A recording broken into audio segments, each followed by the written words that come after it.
Chapter 32. I continued the labours of the village school as actively and faithfully as I could. It was truly hard work at first. Some time elapsed before, with all my efforts, I could comprehend my scholars and their nature. Wholly untaught, with faculties quite torpid, they seemed to me hopelessly dull, and at first sight all dull alike; but I soon found I was mistaken. There was a difference amongst them as amongst the educated, and when I got to know them, and they me, this difference rapidly developed itself. Their amazement at me, my language, my rules, and ways, once subsided, I found some of these heavy-looking, gaping rustics wake up into sharp-witted girls enough. Many showed themselves obliging, and amiable too, and I discovered amongst them not a few examples of natural politeness and innate self-respect, as well as of excellent capacity, that won both my good-will and my admiration. These soon took a pleasure in doing their work well, in keeping their persons neat, in learning their tasks regularly, in acquiring quiet and orderly manners. The rapidity of their progress, in some instances, was even surprising, and an honest and happy pride I took in it. Besides, I began personally to like some of the best girls, and they liked me. I had amongst my scholars several farmers' daughters, young women grown almost. These could already read, write, and sew, and to them I taught the elements of grammar, geography, history, and the finer kinds of needlework. I found estimable characters among them, characters desirous of information and disposed for improvement, with whom I passed many a pleasant evening hour in their own homes. Their parents then, the farmer and his wife, loaded me with attentions. There was an enjoyment in accepting their simple kindness, and in repaying it by a consideration, a scrupulous regard to their feelings, to which they were not, perhaps, at all times accustomed, and which both charmed and benefited them; because, while it elevated them in their own eyes, it made them emulous to merit the deferential treatment they received. I felt I became a favourite in the neighbourhood. Whenever I went out, I heard on all sides cordial salutations, and was welcomed with friendly smiles. To live amidst general regard, though it be but the regard of working people, is like sitting in sunshine, calm and sweet. Serene inward feelings bud and bloom under the ray. At this period of my life, my heart far oftener swelled with thankfulness than sank with dejection. And yet, reader, to tell you all, in the midst of this calm, this useful existence, after a day passed in honourable exertion amongst my scholars, an evening spent in drawing or reading contentedly alone, I used to rush into strange dreams at night, dreams many-coloured, agitated, full of the ideal, the stirring, the stormy; dreams where, amidst unusual scenes, charged with adventure, with agitating risk and romantic chance, I still again and again met Mr. Rochester, always at some exciting crisis; and then the sense of being in his arms, hearing his voice, meeting his eye, touching his hand and cheek, loving him, being loved by him, the hope of passing a lifetime at his side, would be renewed, with all its first force and fire. Then I awoke; then I recalled where I was, and how situated; then I rose up on my curtainless bed, trembling and quivering; and then the still, dark night witnessed the convulsion of despair, and heard the burst of passion. By 9 o'clock the next morning I was punctually opening the school, tranquil, settled, prepared for the steady duties of the day. Rosamond Oliver kept her word in coming to visit me. Her call at the school was generally made in the course of her morning ride. She would canter up to the door on her pony, followed by a mounted livery servant. Anything more exquisite than her appearance, in her purple habit, with her Amazon's cap of black velvet placed gracefully above the long curls that kissed her cheek and floated to her shoulders, can scarcely be imagined; and it was thus she would enter the rustic building, and glide through the dazzled ranks of the village children. She generally came at the hour when Mr. Rivers was engaged in giving his daily catechizing lesson. Keenly, I fear, did the eye of the visitress pierce the young pastor's heart. A sort of instinct seemed to warn him of her entrance, even when he did not see it, and when he was looking quite away from the door, if she appeared at it, his cheek would glow, and his marble-seeming features, though they refused to relax, changed indescribably, and in their very quiescence became expressive of a repressed fervour, stronger than working muscle or darting glance could indicate. Of course she knew her power. Indeed, he did not, because he could not conceal it from her. In spite of his Christian stoicism, when she went up and addressed him, and smiled gaily, encouragingly, even fondly in his face, his hand would tremble and his eye burn. He seemed to say, with his sad and resolute look, if he did not say it with his lips, "I love you, and I know you prefer me.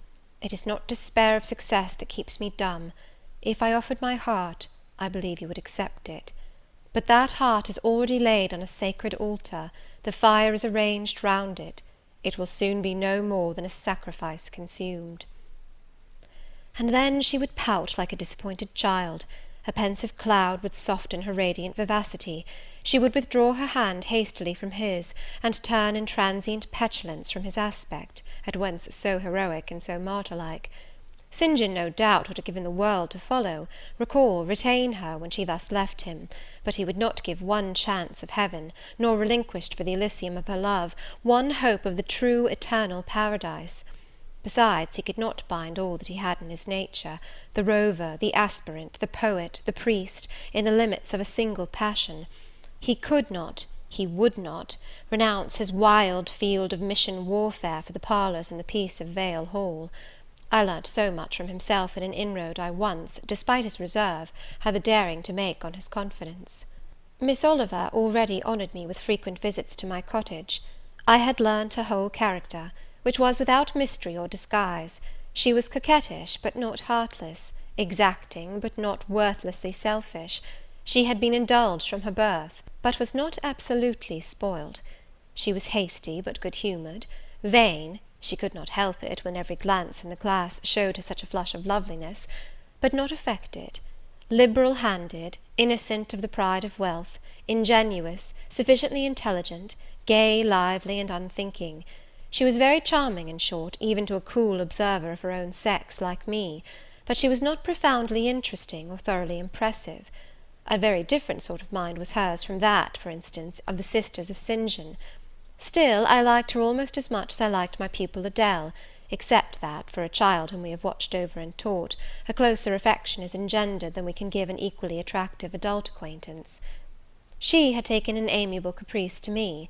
She said I was like Mr. Rivers, only certainly, she allowed, not 1/10 so handsome, though I was a nice neat little soul enough, but he was an angel. I was, however, good, clever, composed, and firm, like him. I was a lusus naturae, she affirmed, as a village schoolmistress. She was sure my previous history, if known, would make a delightful romance. One evening, while with her usual childlike activity, and thoughtless yet not offensive inquisitiveness, she was rummaging the cupboard and table drawer of my little kitchen, she discovered first 2 French books, a volume of Schiller, a German grammar and dictionary, and then my drawing materials and some sketches, including a pencil head of a pretty little cherub-like girl, one of my scholars, and sundry views from nature, taken in the Vale of Morton and on the surrounding moors. She was first transfixed with surprise, and then electrified with delight. Had I done these pictures? Did I know French and German? What a love, what a miracle I was! I drew better than her master in the first school in S. Would I sketch a portrait of her, to show to papa? With pleasure, I replied, and I felt a thrill of artist delight at the idea of copying from so perfect and radiant a model. She had then on a dark blue silk dress; her arms and her neck were bare; her only ornament was her chestnut tresses, which waved over her shoulders with all the wild grace of natural curls. I took a sheet of fine cardboard, and drew a careful outline. I promised myself the pleasure of colouring it; and as it was getting late then, I told her she must come and sit another day. She made such a report of me to her father, that Mr. Oliver himself accompanied her next evening, a tall, massive-featured, middle-aged and grey-headed man, at whose side his lovely daughter looked like a bright flower near a hoary turret. He appeared a taciturn, and perhaps a proud personage, but he was very kind to me. The sketch of Rosamond's portrait pleased him highly. He said I must make a finished picture of it. He insisted, too, on my coming the next day to spend the evening at Vale Hall. I went. I found it a large, handsome residence, showing abundant evidences of wealth in the proprietor. Rosamond was full of glee and pleasure all the time I stayed. Her father was affable, and when he entered into conversation with me after tea, he expressed in strong terms his approbation of what I had done in Morton School, and said he only feared, from what he saw and heard, I was too good for the place, and would soon quit it for one more suitable.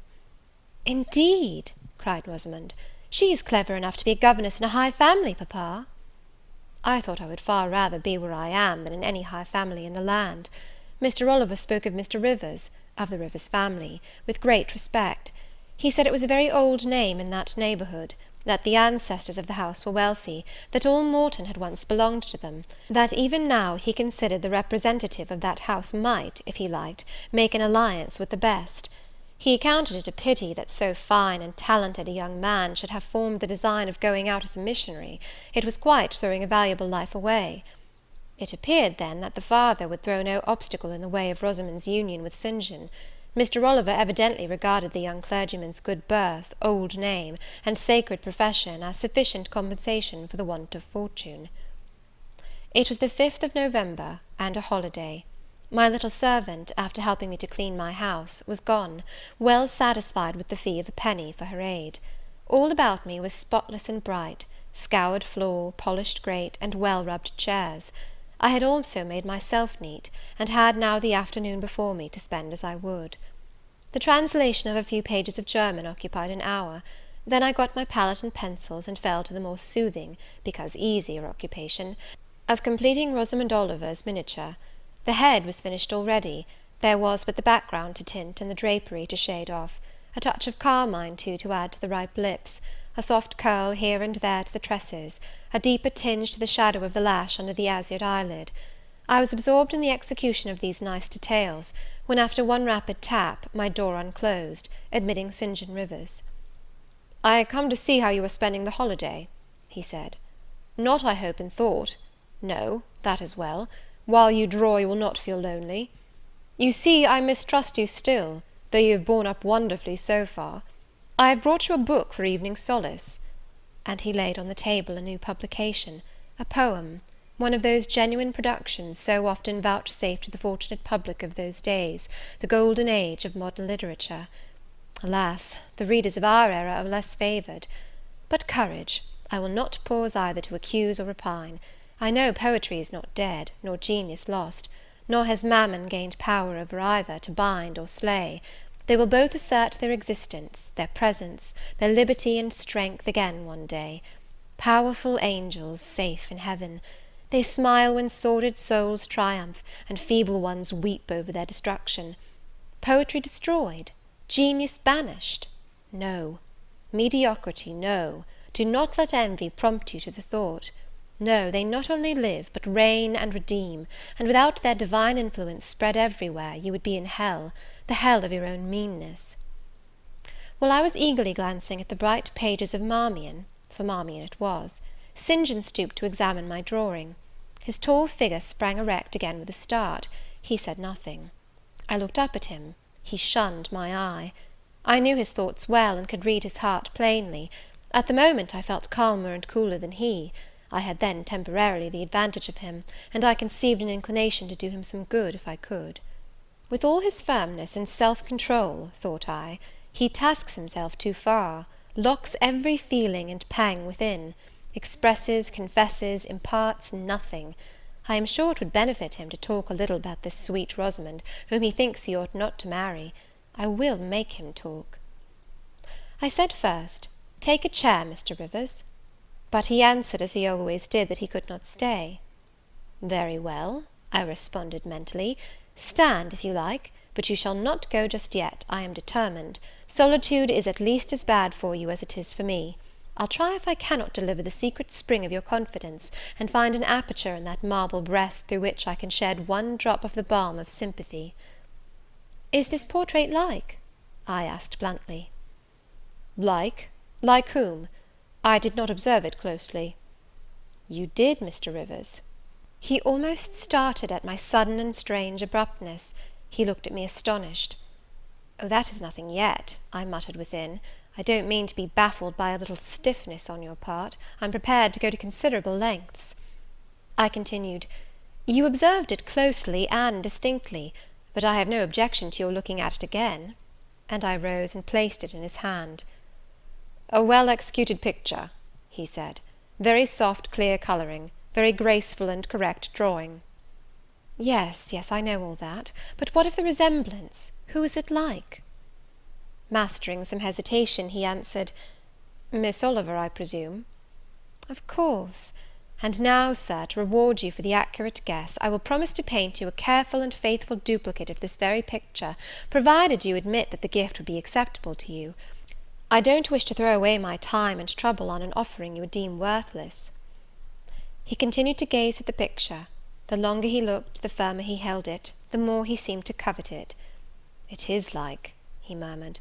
"The eye is well managed, the colour, light, expression are perfect. It smiles." "Would it comfort or would it wound you to have a similar painting? Tell me that. When you are at Madagascar, at the Cape, or in India, would it be a consolation to have that memento in your possession? Or would the sight of it bring recollections calculated to enervate and distress?" He now furtively raised his eyes. He glanced at me, irresolute, disturbed. He again surveyed the picture. "That I should like to have it is certain. Whether it would be judicious or wise is another question." Since I had ascertained that Rosamond really preferred him, and that her father was not likely to oppose the match, I, less exalted in my views than St. John, had been strongly disposed in my own heart to advocate their union. It seemed to me that, should he become the possessor of Mr. Oliver's large fortune, he might do as much good with it as if he went and laid his genius out to wither, and his strength to waste under a tropical sun. With this persuasion I now answered, "As far as I can see, it would be wiser and more judicious if you were to take to yourself the original at once." By this time he had sat down. He had laid the picture on the table before him, and with his brow supported on both hands, hung fondly over it. I discerned he was now neither angry nor shocked at my audacity. I saw even that to be thus frankly addressed on a subject he had deemed unapproachable, to hear it thus freely handled, was beginning to be felt by him as a new pleasure, an unhoped-for relief. Reserved people often really need the frank discussion of their sentiments and griefs more than the expansive. The sternest seeming stoic is human after all, and to burst with boldness and goodwill into the silent sea of their souls is often to confer on them the first of obligations. "She likes you, I am sure," said I, as I stood behind his chair, "and her father respects you. Moreover, she is a sweet girl, rather thoughtless, but she would have sufficient thought for both yourself and her. You ought to marry her." "Does she like me?" he asked. "Certainly, better than she likes any one else. She talks of you continually. There is no subject she enjoys so much or touches upon so often." "It is very pleasant to hear this," he said, "very. Go on, for another quarter of an hour." And he actually took out his watch, and laid it upon the table to measure the time. "But where is the use of going on," I asked, "when you are probably preparing some iron blow of contradiction, or forging a fresh chain to fetter your heart?" "Don't imagine such hard things. Fancy me yielding and melting as I am doing. Human love rising like a freshly opened fountain in my mind, and overflowing with sweet inundation all the field I have so carefully and with such labour prepared, so assiduously sown with the seeds of good intentions, of self-denying plans. And now it is deluged with a nectarous flood, the young germs swamped, delicious poison cankering them. Now I see myself stretched on an ottoman in the drawing-room at Vale Hall, at my bride, Rosamond Oliver's feet. She is talking to me with a sweet voice, gazing down on me with those eyes your skilful hand has copied so well, smiling at me with those coral lips. She is mine, I am hers. This present life and passing world suffice to me. Hush, say nothing. My heart is full of delight. My senses are entranced. Let the time I marked pass in peace." I humoured him. The watch ticked on. He breathed fast and low. I stood silent. Amidst this hush the quartet sped. He replaced the watch, laid the picture down, rose, and stood on the hearth. "Now," said he, "that little space was given to delirium and delusion. I rested my temples on the breast of temptation, and put my neck voluntarily under her yoke of flowers. I tasted her cup. The pillow was burning. There is an asp in the garland. The wine has a bitter taste. Her promises are hollow, her offers false. I see and know all this." I gazed at him in wonder. "It is strange," pursued he, "that while I love Rosamond Oliver so wildly, with all the intensity indeed of a first passion, the object of which is exquisitely beautiful, graceful, fascinating, I experience at the same time a calm, unwarped consciousness that she would not make me a good wife, that she is not the partner suited to me, that I should discover this within a year after marriage, and that to 12 months' rapture would succeed a lifetime of regret. This I know." "Strange indeed!" I could not help ejaculating. "While something in me," he went on, "is acutely sensible to her charms, something else is as deeply impressed with her defects. They are such that she could sympathize in nothing I aspired to, cooperate in nothing I undertook. Rosamond a sufferer, a labourer, a female apostle? Rosamond a missionary's wife? No." "But you need not be a missionary. You might relinquish that scheme." "Relinquish? What? My vocation? My great work? My foundation laid on earth for a mansion in heaven? My hopes of being numbered in the band who have merged all ambitions in the glorious one of bettering their race, of carrying knowledge into the realms of ignorance, of substituting peace for war, freedom for bondage, religion for superstition, the hope of heaven for the fear of hell? Must I relinquish that? It is dearer than the blood in my veins. It is what I have to look forward to, and to live for." After a considerable pause, I said, "And Miss Oliver? Are her disappointment and sorrow of no interest to you?" "Miss Oliver is ever surrounded by suitors and flatterers. In less than a month my image will be effaced from her heart. She will forget me, and will marry probably some one who will make her far happier than I should do." "You speak coolly enough, but you suffer in the conflict. You are wasting away." "No. If I get a little thin, it is with anxiety about my prospects yet unsettled, my departure continually procrastinated. Only this morning I received intelligence that the successor, whose arrival I have been so long expecting, cannot be ready to replace me for 3 months to come yet, and perhaps the 3 months may extend to 6. "You tremble and become flushed whenever Miss Oliver enters the schoolroom." Again the surprised expression crossed his face. He had not imagined that a woman would dare to speak so to a man.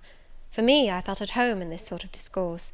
I could never rest in communication with strong, discreet, and refined minds, whether male or female, till I had passed the outworks of conventional reserve, and crossed the threshold of confidence, and won a place by their heart's very hearthstone. "You are original," said he, "and not timid. There is something brave in your spirit, as well as penetrating in your eye. But allow me to assure you that you partially misinterpret my emotions. You think them more profound and potent than they are. You give me a larger allowance of sympathy than I have a just claim to. When I colour, and when I shade before Miss Oliver, I do not pity myself. I scorn the weakness. I know it is ignoble, a mere fever of the flesh, not, I declare, the convulsion of the soul. That is just as fixed as a rock, firm set in the depths of a restless sea. Know me to be what I am, a cold, hard man." I smiled incredulously. "You have taken my confidence by storm," he continued, "and now it is much at your service. I am simply in my original state, stripped of that blood-bleached robe with which Christianity covers human deformity, a cold, hard, ambitious man. Natural affection only, of all the sentiments, has permanent power over me. Reason and not feeling is my guide. My ambition is unlimited. My desire to rise higher, to do more than others, insatiable. I honour endurance, perseverance, industry, talent, because these are the means by which men achieve great ends and mount to lofty eminence.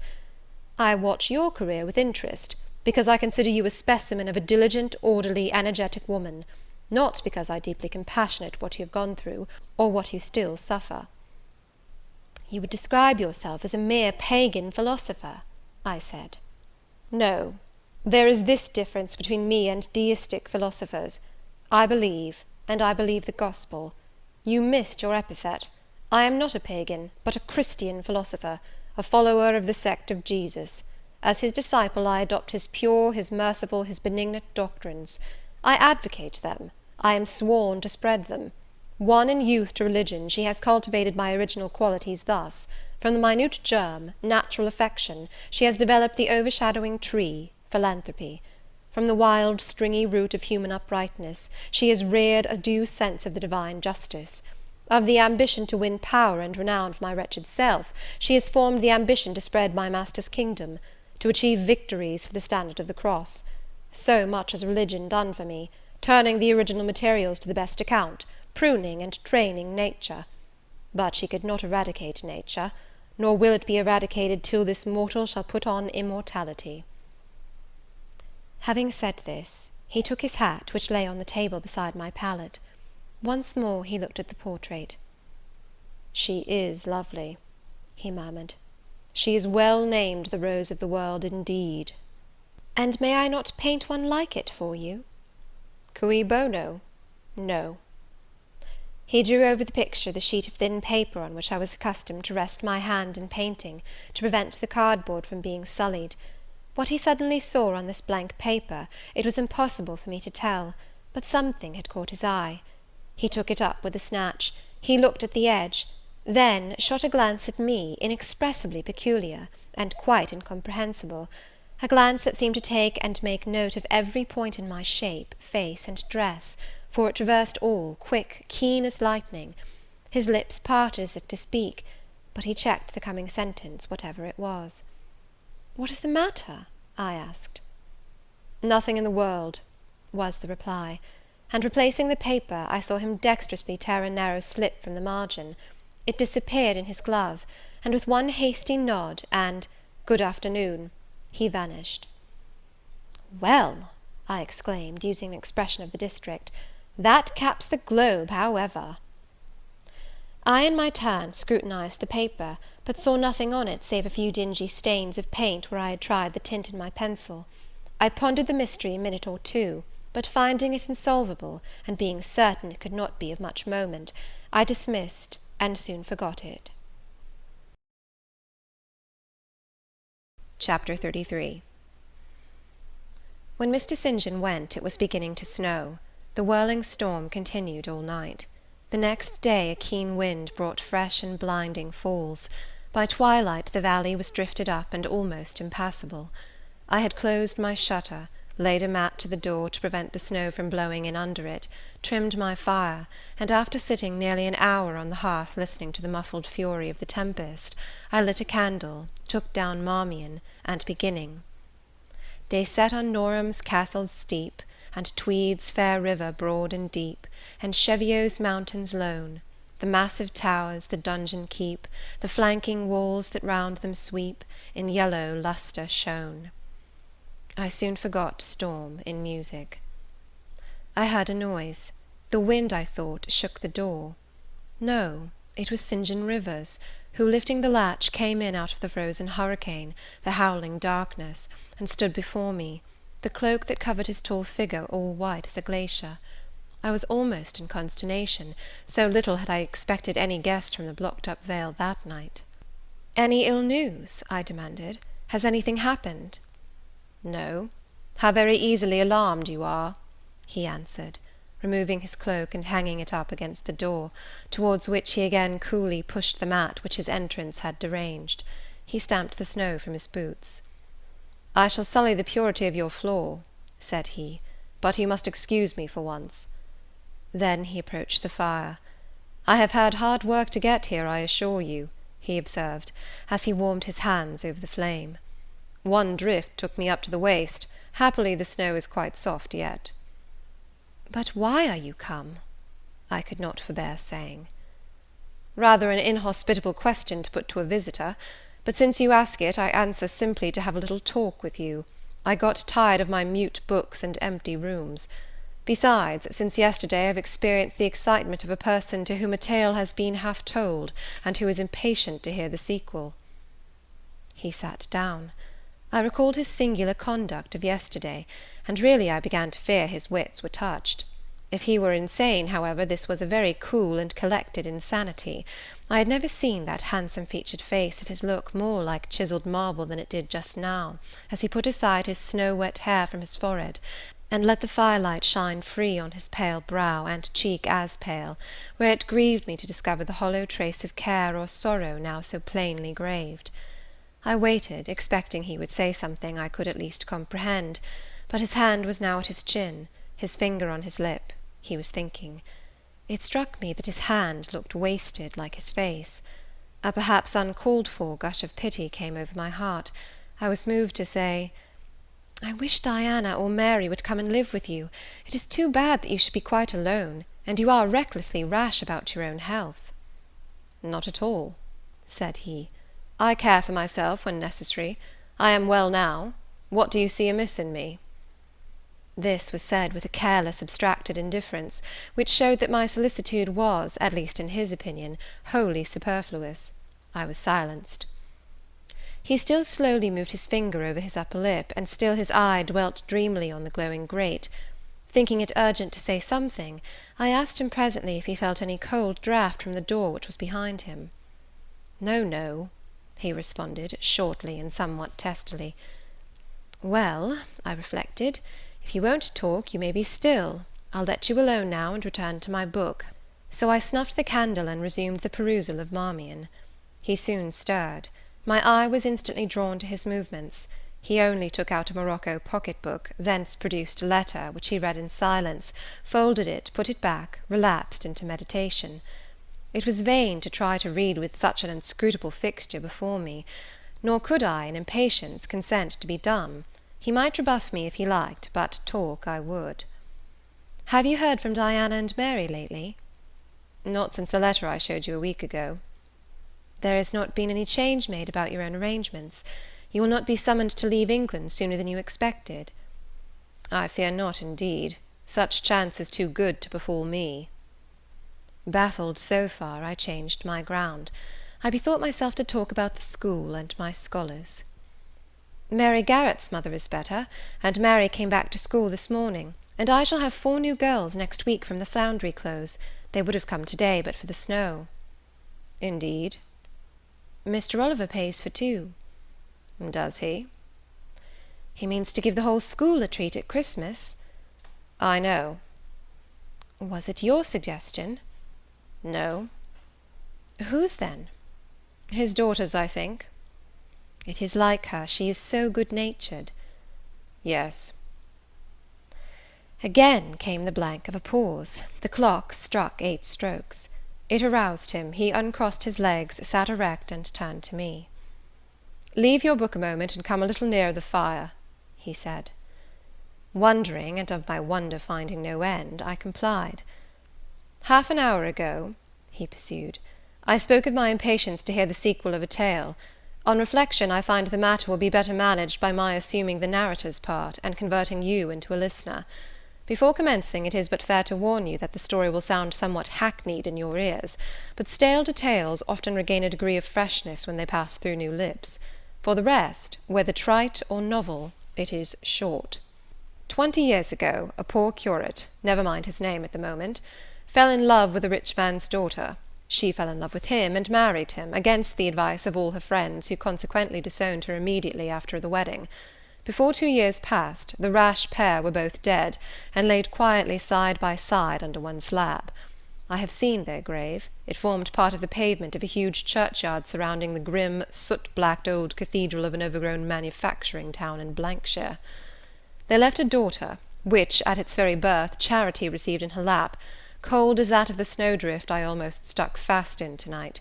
Charity carried the friendless thing into the house of its rich maternal relations. It was reared by an aunt-in-law, called, I come to names now, Mrs. Reed of Gateshead. You start. Did you hear a noise? I dare say it is only a rat scrambling down the rafters of the adjoining schoolroom. It was a barn before I had it repaired and altered, and barns are generally haunted by rats. To proceed. Mrs. Reed kept the orphan 10 years. Whether it was happy or not with her I cannot say, never having been told, but at the end of that time she transferred it to a place you know, being no other than Lowood School, where you so long resided yourself. It seems her career there was very honourable. From a pupil she became a teacher, like yourself.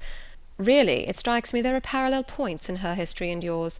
She left it to be a governess. There again your fates were analogous. She undertook the education of the ward of a certain Mr. Rochester." "Mr. Rivers," I interrupted. "I can guess your feelings," he said, "but restrain them for a while. I have nearly finished. Hear me to the end. Of Mr. Rochester's character I know nothing, but the one fact that he professed to offer honourable marriage to this young girl, and that, at the very altar, she discovered he had a wife yet alive, though a lunatic. What his subsequent conduct and proposals were is a matter of pure conjecture, but when an event transpired which rendered inquiry after the governess necessary, it was discovered she was gone. No one could tell when, where, or how. She had left Thornfield Hall in the night. Every research after her course had been vain. The country had been scoured far and wide. No vestige of information could be gathered respecting her. Yet that she should be found has become a matter of serious urgency. Advertisements have been put in all the papers. I myself have received a letter from one Mr. Briggs, solicitor, communicating the details I have just imparted. Is it not an odd tale?" "Just tell me this," said I, "and since you know so much, you can surely tell it me. What of Mr. Rochester? How and where is he? What is he doing? Is he well?" "I am ignorant of all concerning Mr. Rochester. The letter never mentions him, but to narrate the fraudulent and illegal attempt I have adverted to. You should rather ask the name of the governess, the nature of the event which requires her appearance." "Did no one go to Thornfield Hall, then? Did no one see Mr. Rochester?" "I suppose not." "But they wrote to him?" "Of course." "And what did he say? Who has his letters?" "Mr. Briggs intimates that the answer to his application was not from Mr. Rochester, but from a lady. It is signed Alice Fairfax." I felt cold and dismayed. My worst fears were then probably true. He had in all probability left England and rushed in reckless desperation to some former haunt on the continent. And what opiate for his severe sufferings, what object for his strong passions had he sought there? I dared not answer the question. Oh, my poor master, once almost my husband, whom I had often called my dear Edward. "He must have been a bad man," observed Mr. Rivers. "You don't know him. Don't pronounce an opinion upon him," I said with warmth. "Very well," he answered quietly. "And indeed my head is otherwise occupied than with him. I have my tale to finish. Since you won't ask the governess's name, I must tell it of my own accord. Stay, I have it here. It is always more satisfactory to see important points written down, fairly committed to black and white." And the pocket-book was again deliberately produced, opened, sought through. From one of its compartments was extracted a shabby slip of paper, hastily torn off. I recognized in its texture and its stains of ultramarine and lake and vermilion the ravished margin of the portrait cover. He got up, held it close to my eyes, and I read, traced in Indian ink, in my own handwriting, the words Jane Eyre, the work doubtless of some moment of abstraction. "Briggs wrote to me of a Jane Eyre," he said. "The advertisements demanded a Jane Eyre. I knew a Jane Elliot.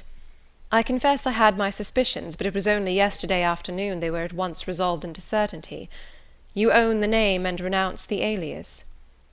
"Yes, yes, but where is Mr. Briggs? He perhaps knows more of Mr. Rochester than you do." "Briggs is in London. I should doubt his knowing anything at all about Mr. Rochester. It is not in Mr. Rochester he is interested. Meantime you forget essential points in pursuing trifles. You do not inquire why Mr. Briggs sought after you, what he wanted with you." "Well, what did he want?" "Merely to tell you that your uncle, Mr. Eyre of Madeira, is dead, that he has left you all his property, and that you are now rich. Merely that. Nothing more." "I? Rich?" "Yes, you, rich, quite an heiress." Silence succeeded. "You must prove your identity, of course," resumed St. John presently. "A step which will offer no difficulties. You can then enter on immediate possession. Your fortune is vested in the English funds. Briggs has the will and the necessary documents." Here was a new card turned up. It is a fine thing, reader, to be lifted in a moment from indigence to wealth, a very fine thing, but not a matter one can comprehend, or consequently enjoy all at once. And then there are other chances in life far more thrilling and rapture-giving. This is solid, an affair of the actual world, nothing ideal about it. All its associations are solid and sober, and its manifestations are the same. One does not jump and spring and shout hurrah at hearing one has got a fortune. One begins to consider responsibilities, and to ponder business. On a base of steady satisfaction rise certain grave cares, and we contain ourselves and brood over our bliss with a solemn brow. Besides, the words legacy, bequest, go side by side with the words death, funeral. My uncle, I had heard, was dead, my only relative. Ever since being made aware of his existence, I had cherished the hope of one day seeing him. Now I never should. And then this money came only to me, not to me and a rejoicing family, but to my isolated self. It was a grand boon, doubtless, and independence would be glorious. Yes, I felt that. That thought swelled my heart. "You unbend your forehead at last," said Mr. Rivers. "I thought Medusa had looked at you, and that you were turning into stone. Perhaps now you will ask how much you are worth." "How much am I worth?" "Oh, a trifle. Nothing, of course, to speak of. 20,000 pounds, I think they say. But what is that?" 20,000 pounds! Here was a new stunner. I had been calculating on 4 or 5,000. This news actually took my breath for a moment. Mr. St. John, whom I had never heard laugh before, laughed now. "Well," said he, "if you had committed a murder, and I had told you your crime was discovered, you could scarcely look more aghast." "It is a large sum. Don't you think there is a mistake?" "No mistake at all." "Perhaps you have read the figures wrong. It may be 2,000. "It is written in letters, not figures. 20,000. I again felt rather like an individual of but average gastronomical power sitting down to a feast alone at a table spread with provisions for 100. Mr. Rivers rose now and put his cloak on. "If it were not such a very wild night," he said, "I would send Hannah down to keep you company. You look too desperately miserable to be left alone. But Hannah, poor woman, could not stride the drift so well as I. Her legs are not quite so long. So I must e'en leave you to your sorrows. Good night." He was lifting the latch. A sudden thought occurred to me. "Stop 1 minute," I cried. "Well?"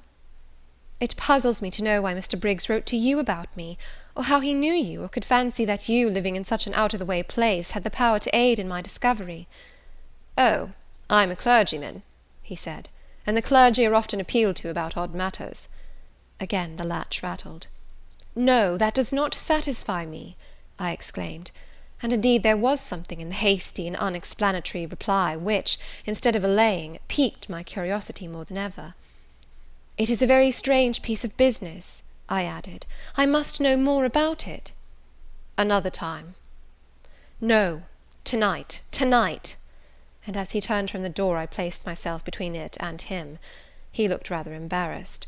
"You certainly shall not go till you have told me all," I said. "I would rather not just now." "You shall, you must." "I would rather Diana or Mary informed you." Of course these objections wrought my eagerness to a climax. Gratified it must be, and that without delay, and I told him so. "But I apprized you that I was a hard man," said he, "difficult to persuade." "And I am a hard woman, impossible to put off." "And then," he pursued, "I am cold, no fervour infects me. Whereas I am hot, and fire dissolves ice. The blaze there has thawed all the snow from your cloak. By the same token it has streamed onto my floor, and made it like a trampled street. As you hope ever to be forgiven, Mr. Rivers, the high crime and misdemeanour of spoiling a sanded kitchen, tell me what I wish to know." "Well, then," he said, "I yield. If not to your earnestness, then to your perseverance, as stone is worn by continual dropping. Besides, you must know some day, as well now as later. Your name is Jane Eyre?" "Of course, that was all settled before." "You are not perhaps aware that I am your namesake, that I was christened St. John Eyre Rivers?" "No, indeed. I remember now seeing the letter E comprised in your initials written in books you have at different times lent me, but I never asked for what name it stood. But what then? Surely—" I stopped. I could not trust myself to entertain, much less to express, the thought that had rushed upon me, that embodied itself, that in a second stood out a strong, solid probability.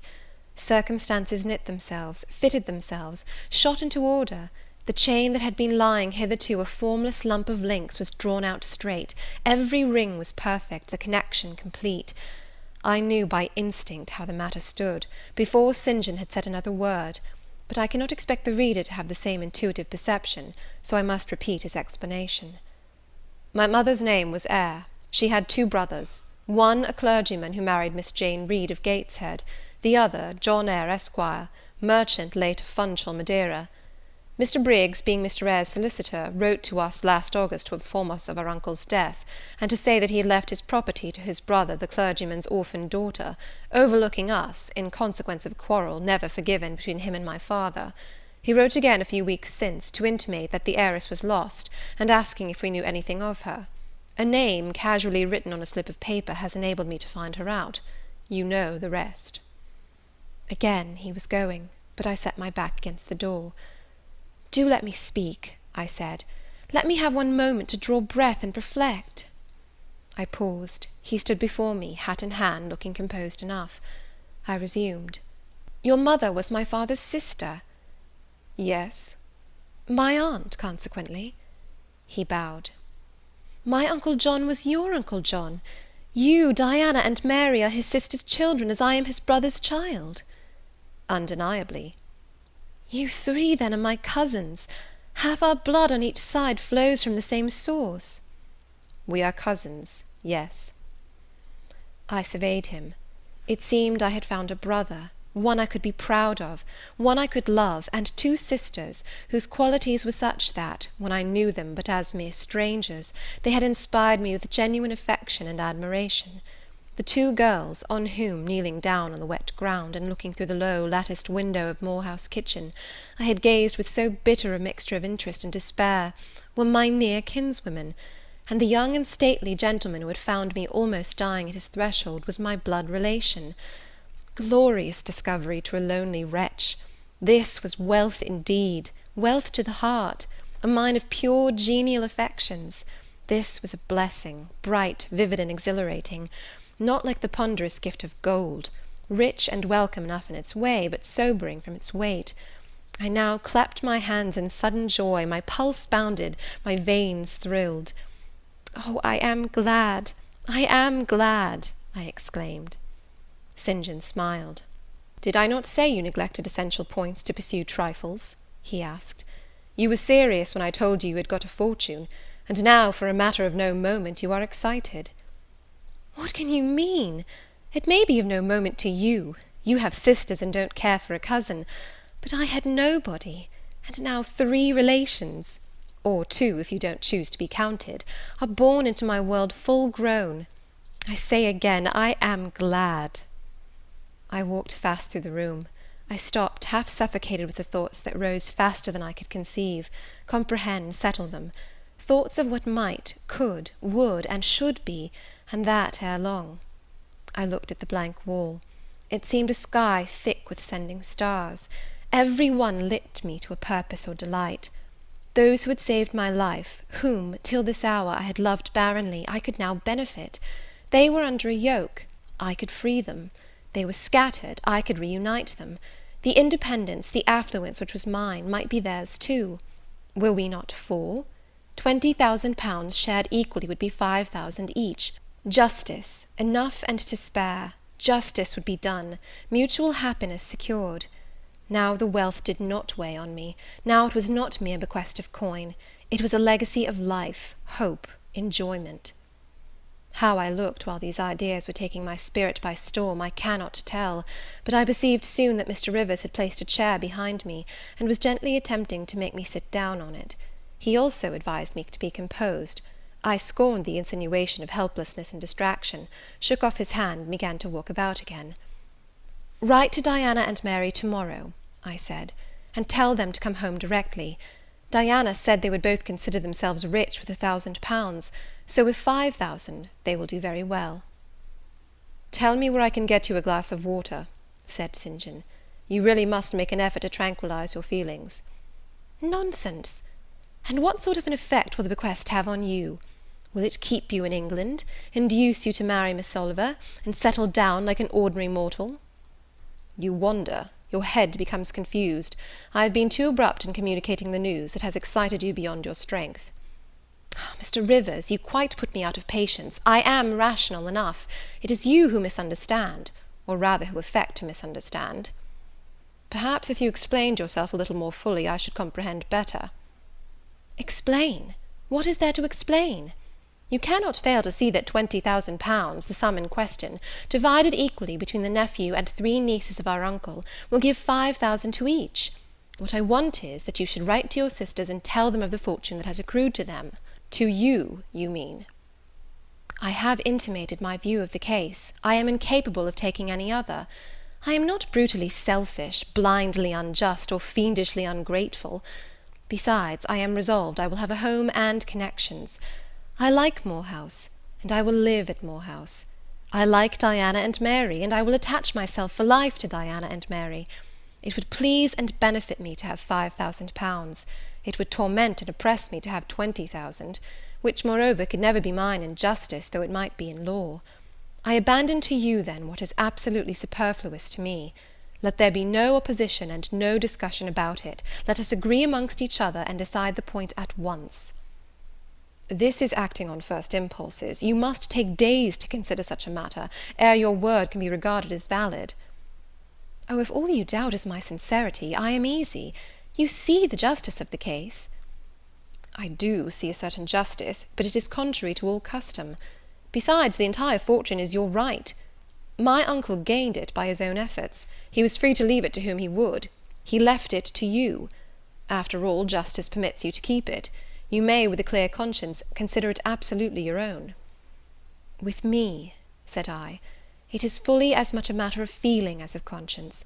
I must indulge my feelings. I so seldom have had an opportunity of doing so. Were you to argue, object, and annoy me for a year, I could not forego the delicious pleasure of which I have caught a glimpse, that of repaying, in part, a mighty obligation, and winning to myself lifelong friends." "You think so now," rejoined St. John, "because you do not know what it is to possess, nor consequently to enjoy wealth. You cannot form a notion of the importance £20,000 would give you, of the place it would enable you to take in society, of the prospects it would open to you. You cannot. And you," I interrupted, "cannot at all imagine the craving I have for fraternal and sisterly love. I never had a home. I never had brothers and sisters. I must and will have them now. You are not reluctant to admit me and own me, are you?" "Jane, I will be your brother. My sisters will be your sisters, without stipulating for this sacrifice of your just rights." "Brother? Yes, at the distance of 1,000 leagues. Sisters? Yes, slaving among strangers. I, wealthy, gorged with gold I never earned and do not merit. You, penniless, famous equality and fraternization, close union, intimate attachment. But, Jane, your aspirations after family ties and domestic happiness may be realized otherwise than by the means you contemplate. You may marry." "Nonsense again. Marry! I don't want to marry, and never shall marry." "That is saying too much. Such hazardous affirmations are a proof of the excitement under which you labour." "It is not saying too much. I know what I feel, and how averse are my inclinations to the bare thought of marriage. No one would take me for love, and I will not be regarded in the light of a mere money speculation. And I do not want a stranger, unsympathizing, alien, different from me. I want my kindred, those with whom I have full fellow feeling. Say again you will be my brother. When you uttered the words I was satisfied, happy. Repeat them, if you can. Repeat them sincerely." "I think I can. I know I have always loved my own sisters, and I know on what my affection for them is grounded, respect for their worth and admiration of their talents. You, too, have principle and mind. Your tastes and habits resemble Diana's and Mary's. Your presence is always agreeable to me. In your conversation I have already for some time found a salutary solace. I feel I can easily and naturally make room in my heart for you, as my third and youngest sister." "Thank you.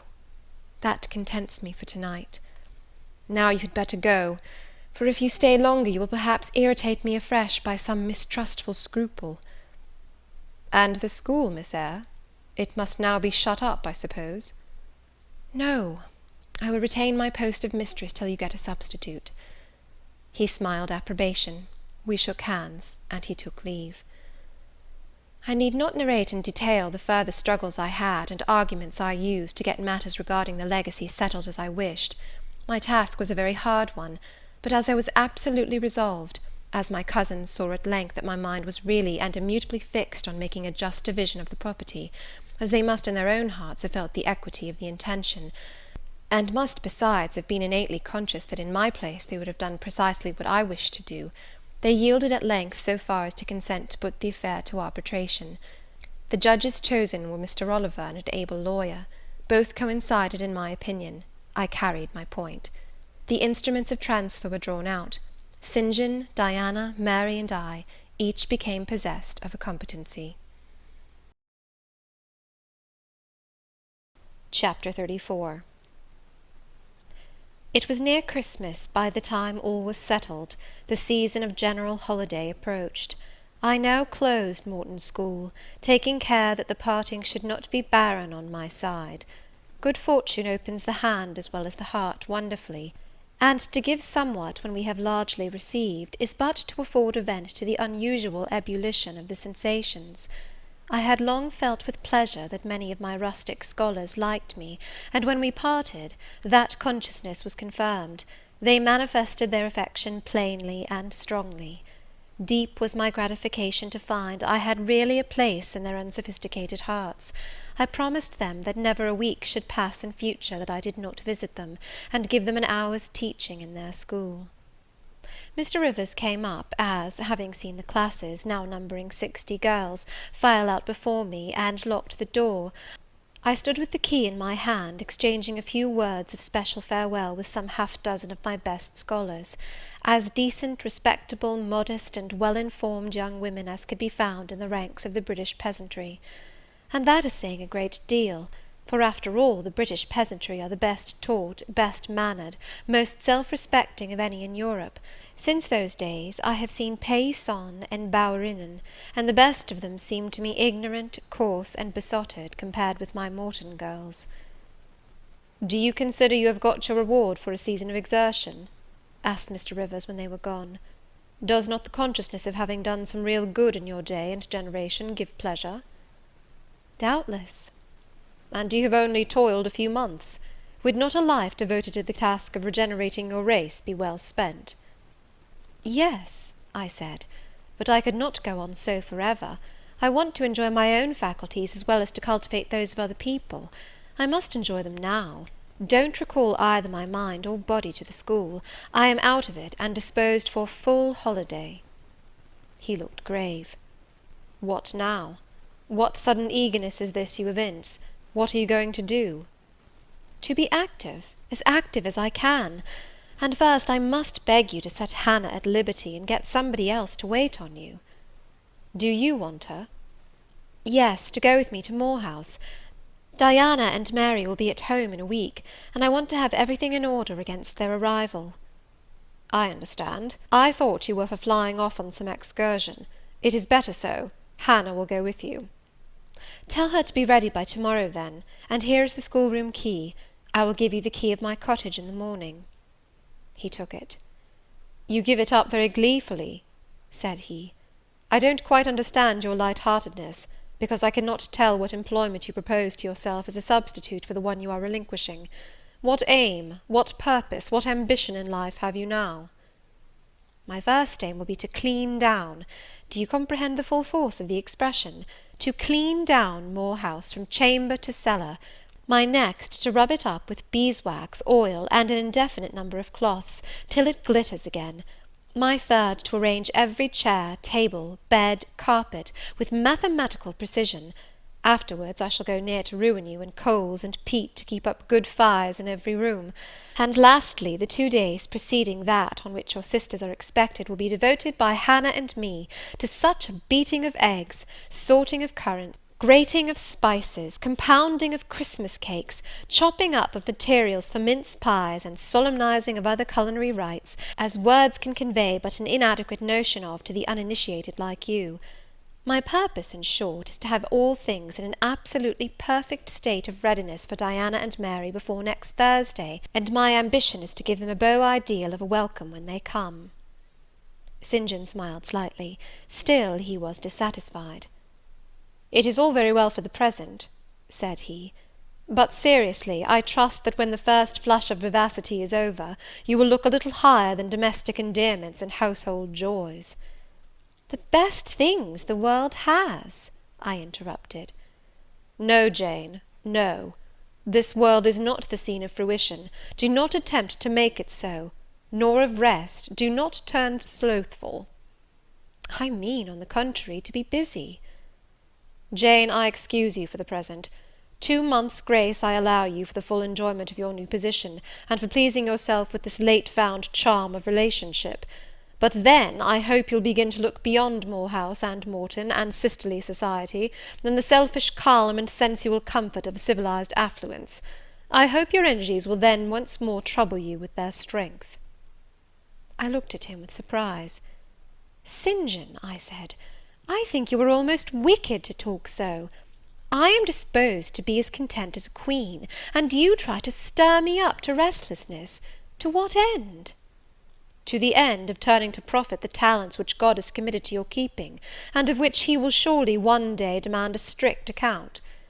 Jane, I shall watch you closely and anxiously, I warn you of that; and try to restrain the disproportionate fervour with which you throw yourself into commonplace home pleasures. Don't cling so tenaciously to ties of the flesh. Save your constancy and ardour for an adequate cause; forbear to waste them on trite, transient objects. Do you hear, Jane?" "Yes, just as if you were speaking Greek. I feel I have adequate cause to be happy, and I will be happy. Good-bye." Happy at Moor House I was, and hard I worked, and so did Hannah. She was charmed to see how jovial I could be amidst the bustle of a house turned topsy-turvy, how I could brush, and dust, and clean, and cook; and really, after a day or two of confusion worse confounded, it was delightful by degrees to invoke order from the chaos ourselves had made. I had previously taken a journey to S to purchase some new furniture, my cousins having given me carte blanche to effect what alterations I pleased, and a sum having been set aside for that purpose. The ordinary sitting-room and bedrooms I left much as they were, for I knew Diana and Mary would derive more pleasure from seeing again the old homely tables and chairs and beds, than from the spectacle of the smartest innovations. Still, some novelty was necessary, to give to their return the piquancy with which I wished it to be invested. Dark handsome new carpets and curtains, an arrangement of some carefully selected antique ornaments in porcelain and bronze, new coverings and mirrors and dressing-cases for the toilet tables, answered the end. They looked fresh without being glaring. A spare parlour and bedroom I refurnished entirely, with old mahogany and crimson upholstery. I laid canvas on the passage and carpets on the stairs. When all was finished, I thought Moor House as complete a model of bright, modest snugness within, as it was, at this season, a specimen of wintry waste and desert dreariness without. The eventful Thursday at length came. They were expected about dark, and ere dusk fires were lit upstairs and below. The kitchen was in perfect trim, Hannah and I were dressed, and all was in readiness. St. John arrived first. I had entreated him to keep quite clear of the house till everything was arranged, and indeed the bare idea of the commotion, at once sordid and trivial, going on within its walls sufficed to scare him to estrangement. He found me in the kitchen, watching the progress of certain cakes for tea, then baking. Approaching the hearth, he asked, "If I was at last satisfied with housemaid's work?" I answered by inviting him to accompany me on a general inspection of the result of my labours. With some difficulty I got him to make the tour of the house. He just looked in at the doors I opened, and when he had wandered upstairs and downstairs, he said I must have gone through a great deal of fatigue and trouble to have effected such considerable changes in so short a time; but not a syllable did he utter indicating pleasure in the improved aspect of his abode. This silence damped me. I thought perhaps the alterations had disturbed some old associations he valued. I inquired whether this was the case, no doubt in a somewhat crestfallen tone. "Not at all. He had, on the contrary, remarked I had scrupulously respected every association. He feared, indeed, I must have bestowed more thought on the matter than it was worth. How many minutes, for instance, had I devoted to studying the arrangement of this very room? By the by, could I tell him where such a book was?" I showed him the volume on the shelf. He took it down, and withdrawing to his accustomed window recess, he began to read it. Now I did not like this reader. St. John was a good man, but I began to feel he had spoken truth of himself when he said he was hard and cold. The humanities and amenities of life had no attraction for him, its peaceful enjoyments no charm. Literally, he lived only to aspire, after what was good and great, certainly, but still he would never rest, nor approve of others resting round him. As I looked at his lofty forehead, still and pale as a white stone, at his fine lineaments fixed in study, I comprehended all at once that he would hardly make a good husband, that it would be a trying thing to be his wife. I understood, as by inspiration, the nature of his love for Miss Oliver.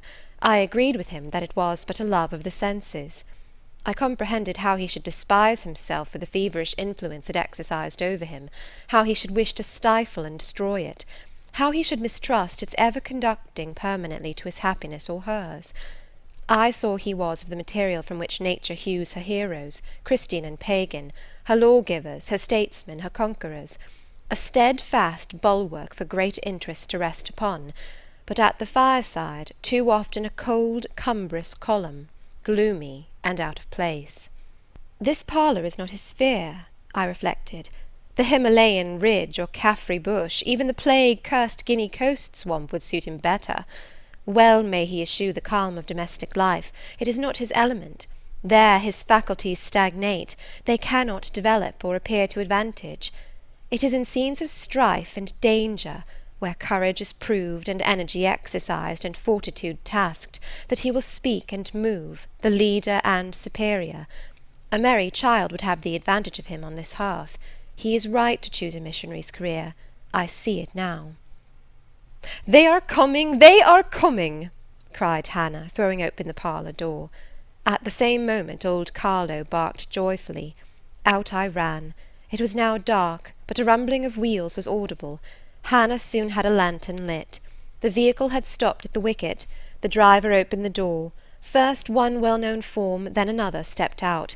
In a minute I had my face under their bonnets, in contact first with Mary's soft cheek, then with Diana's flowing curls. They laughed, kissed me, then Hannah, patted Carlo, who was half wild with delight, asked eagerly if all was well, and being assured in the affirmative, hastened into the house. They were stiff with their long and jolting drive from Whitcross, and chilled with the frosty night air, but their pleasant countenances expanded to the cheerful firelight. While the driver and Hannah brought in the boxes, they demanded St. John. At this moment he advanced from the parlour. They both threw their arms round his neck at once. He gave each one quiet kiss, said in a low tone a few words of welcome, stood a while to be talked to, and then, intimating that he supposed they would soon rejoin him in the parlour, withdrew there as to a place of refuge. I had lit their candles to go upstairs, but Diana had first to give hospitable orders respecting the driver. This done, both followed me. They were delighted with the renovation and decorations of their rooms, with the new drapery and fresh carpets and rich tinted china vases. They expressed their gratification ungrudgingly. I had the pleasure of feeling that my arrangements met their wishes exactly, and that what I had done added a vivid charm to their joyous return home. Sweet was that evening. My cousins, full of exhilaration, were so eloquent in narrative and comment, that their fluency covered St. John's taciturnity. He was sincerely glad to see his sisters, but in their glow of fervour and flow of joy he could not sympathize. The event of the day, that is, the return of Diana and Mary, pleased him, but the accompaniments of that event, the glad tumult, the garrulous glee of reception, irked him. I saw he wished the calmer morrow was come. In the very meridian of the night's enjoyment, about an hour after tea, a rap was heard at the door. Hannah entered with the intimation that "a poor lad was come, at that unlikely time, to fetch Mr. Rivers to see his mother, who was drawing away." "Where does she live, Hannah?" "Clear up at Whitcross Brow, almost 4 miles off, and more in moss all the way." "Tell him I will go." "I'm sure, sir, you had better not. It's the worst road to travel after dark that can be. There's no track at all over the bog. And then it is such a bitter night, the keenest wind you ever felt. You had better send word, sir, that you will be there in the morning." But he was already in the passage, putting on his cloak, and without one objection, one murmur, he departed. It was then 9 o'clock. He did not return till midnight. Starved and tired enough he was, but he looked happier than when he set out. He had performed an act of duty, made an exertion, felt his own strength to do and deny, and was on better terms with himself. I am afraid the whole of the ensuing week tried his patience. It was Christmas week. We took to no settled employment, but spent it in a sort of merry domestic dissipation. The air of the moors, the freedom of home, the dawn of prosperity, acted on Diana and Mary's spirits like some life-giving elixir. They were gay from morning till noon, and from noon till night. They could always talk, and their discourse, witty, pithy, original, had such charms for me, that I preferred listening to and sharing in it to doing anything else. St. John did not rebuke our vivacity, but he escaped from it. He was seldom in the house, his parish was large, the population scattered, and he found daily business in visiting the sick and poor in its different districts. One morning at breakfast, Diana, after looking a little pensive for some minutes, asked him, if his plans were yet unchanged. "Unchanged and unchangeable," was the reply, and he proceeded to inform us that his departure from England was now definitively fixed for the ensuing year. "And Rosamond Oliver?" suggested Mary, the words seeming to escape her lips involuntarily. For no sooner had she uttered them, than she made a gesture as if wishing to recall them. St. John had a book in his hand. It was his unsocial custom to read at meals. He closed it, and looked up. "Rosamond Oliver," said he, "is about to be married to Mr. Granby, one of the best connected and most estimable residents in S. Grandson and heir to Sir Frederick Granby. I had the intelligence from her father yesterday." His sisters looked at each other and at me. We all three looked at him. He was serene as glass. "The match must have been got up hastily," said Diana. "They cannot have known each other long." "But 2 months. They met in October at the county ball at S. But where there are no obstacles to a union, as in the present case, where the connection is in every point desirable, delays are unnecessary.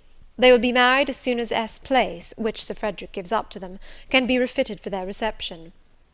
The first time I found St. John alone after this communication, I felt tempted to inquire if the event distressed him; but he seemed so little to need sympathy, that, so far from venturing to offer him more, I experienced some shame at the recollection of what I had already hazarded.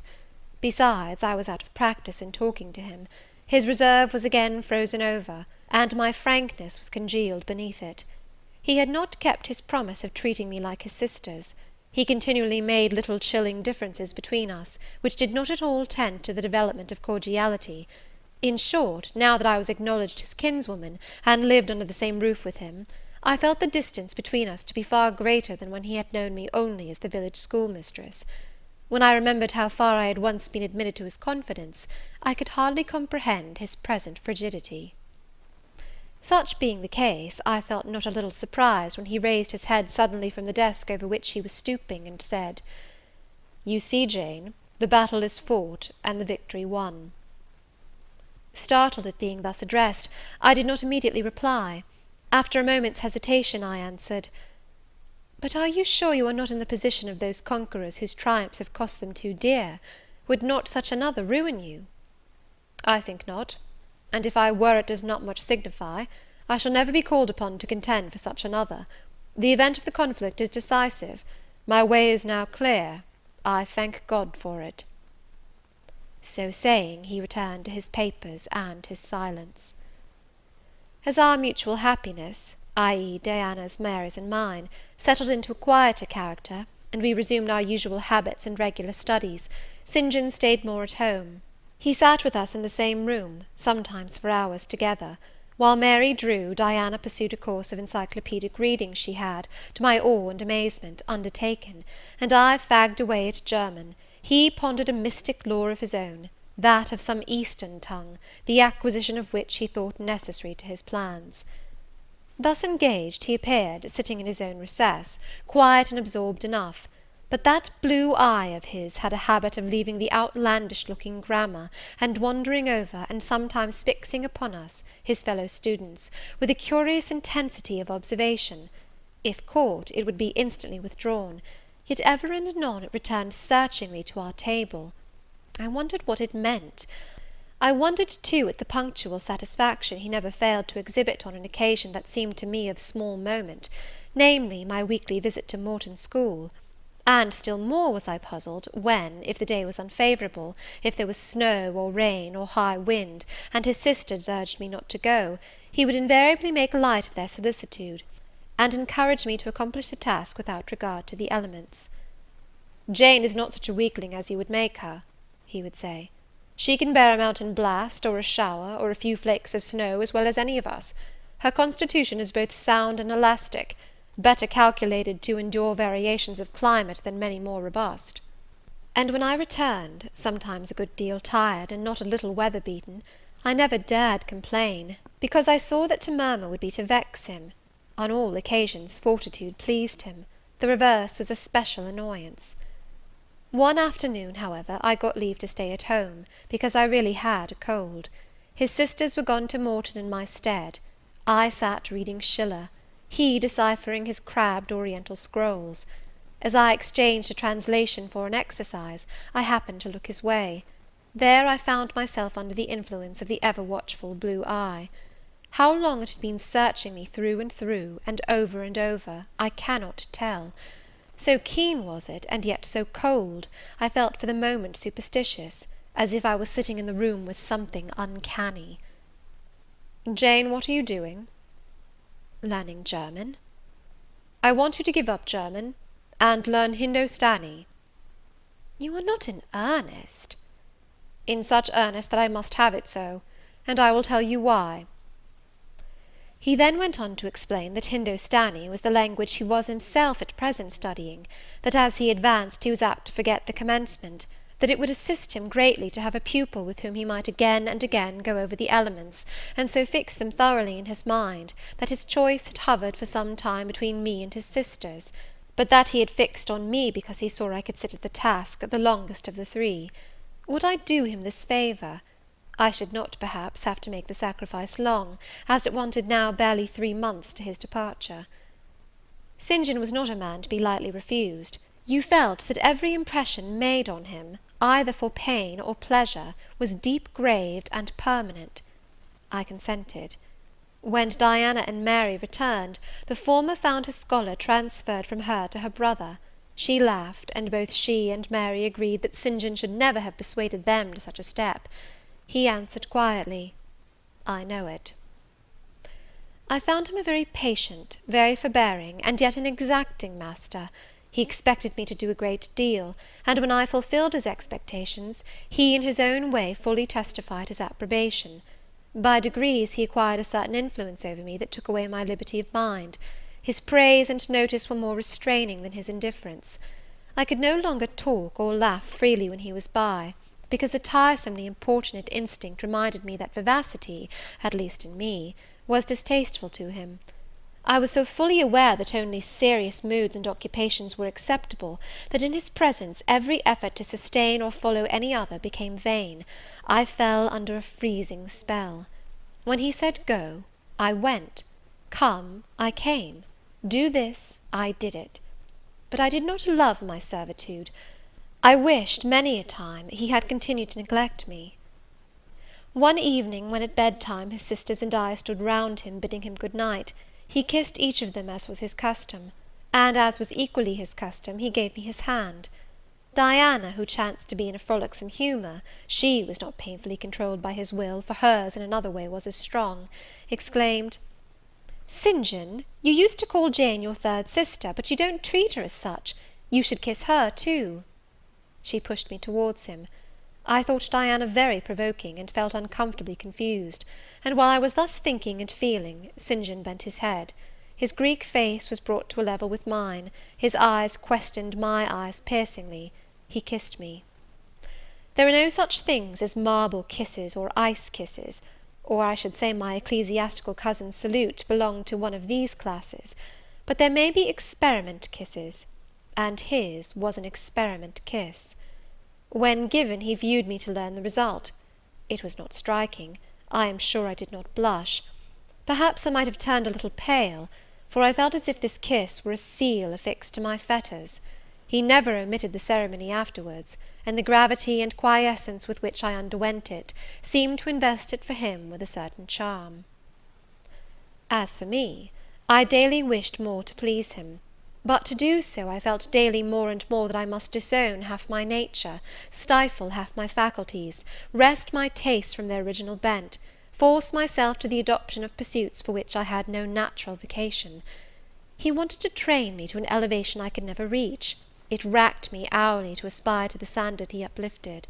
The thing was as impossible as to mould my irregular features to his correct and classic pattern, to give my changeable green eyes the sea blue tint and solemn lustre of his own. Not his ascendancy alone, however, held me in thrall at present. Of late it had been easy enough for me to look sad; a cankering evil sat at my heart, and drained my happiness at its source, the evil of suspense. Perhaps you think I had forgotten Mr. Rochester, reader, amidst these changes of place and fortune. Not for a moment. His idea was still with me, because it was not a vapour sunshine could disperse, nor a sand-traced effigy storms could wash away. It was a name graven on a tablet, fated to last as long as the marble it inscribed. The craving to know what had become of him followed me everywhere. When I was at Morton, I re-entered my cottage every evening to think of that; and now at Moor House, I sought my bedroom each night to brood over it. In the course of my necessary correspondence with Mr. Briggs about the will, I had inquired if he knew anything of Mr. Rochester's present residence and state of health; but, as St. John had conjectured, he was quite ignorant of all concerning him. I then wrote to Mrs. Fairfax, entreating information on the subject. I had calculated with certainty on this step answering my end.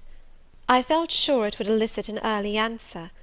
I was astonished when a fortnight passed without reply; but when 2 months wore away, and day after day the post arrived and brought nothing for me, I fell a prey to the keenest anxiety. I wrote again. There was a chance of my first letter having missed. Renewed hope followed renewed effort. It shone like the former for some weeks; then, like it, it faded, flickered. Not a line, not a word reached me. When half a year wasted in vain expectancy, my hope died out, and then I felt dark indeed. A fine spring shone round me, which I could not enjoy. Summer approached. Diana tried to cheer me. She said I looked ill, and wished to accompany me to the sea-side.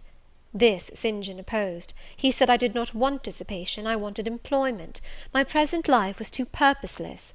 I required an aim; and, I suppose, by way of supplying deficiencies, he prolonged still further my lessons in Hindostani, and grew more urgent in requiring their accomplishment. And I, like a fool, never thought of resisting him.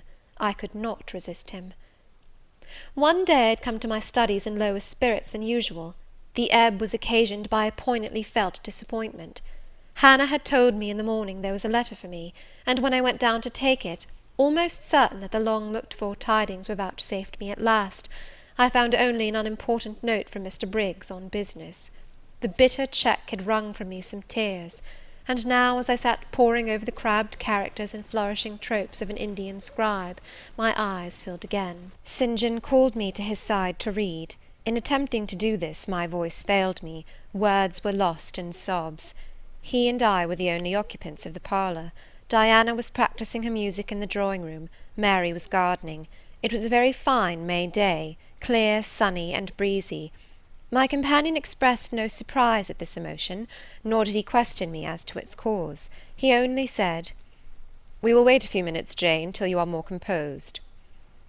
And while I smothered the paroxysm with all haste, he sat calm and patient, leaning on his desk, and looking like a physician watching with the eye of science an expected and fully understood crisis in a patient's malady.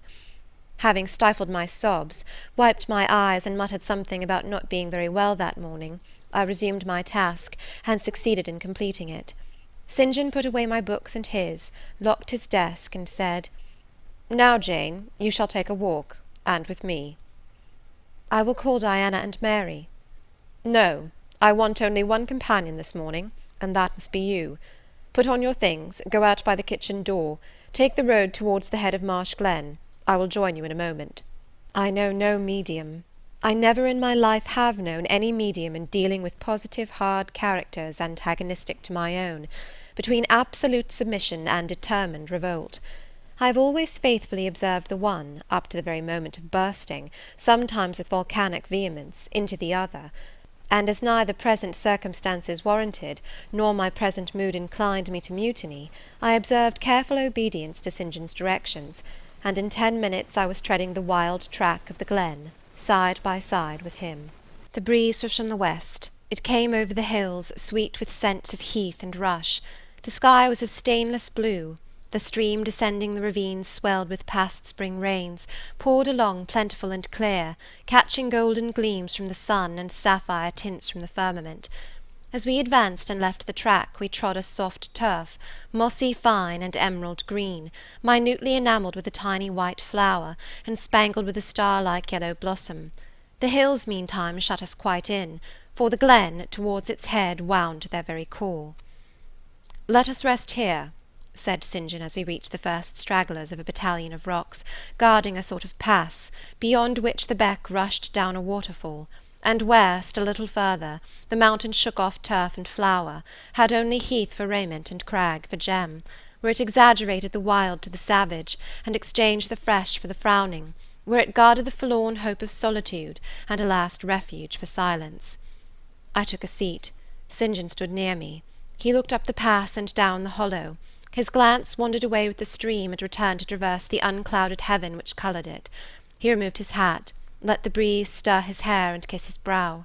He seemed in communion with the genius of the haunt. With his eye he bade farewell to something. "And I shall see it again," he said aloud, "in dreams when I sleep by the Ganges, and again in a more remote hour, when another slumber overcomes me, on the shore of a darker stream." Strange words of a strange love, an austere patriot's passion for his fatherland. He sat down. For half an hour we never spoke, neither he to me nor I to him. That interval past, he recommenced. "Jane, I go in 6 weeks. I have taken my berth in an East Indiaman which sails on the 20th of June. "God will protect you, for you have undertaken his work," I answered.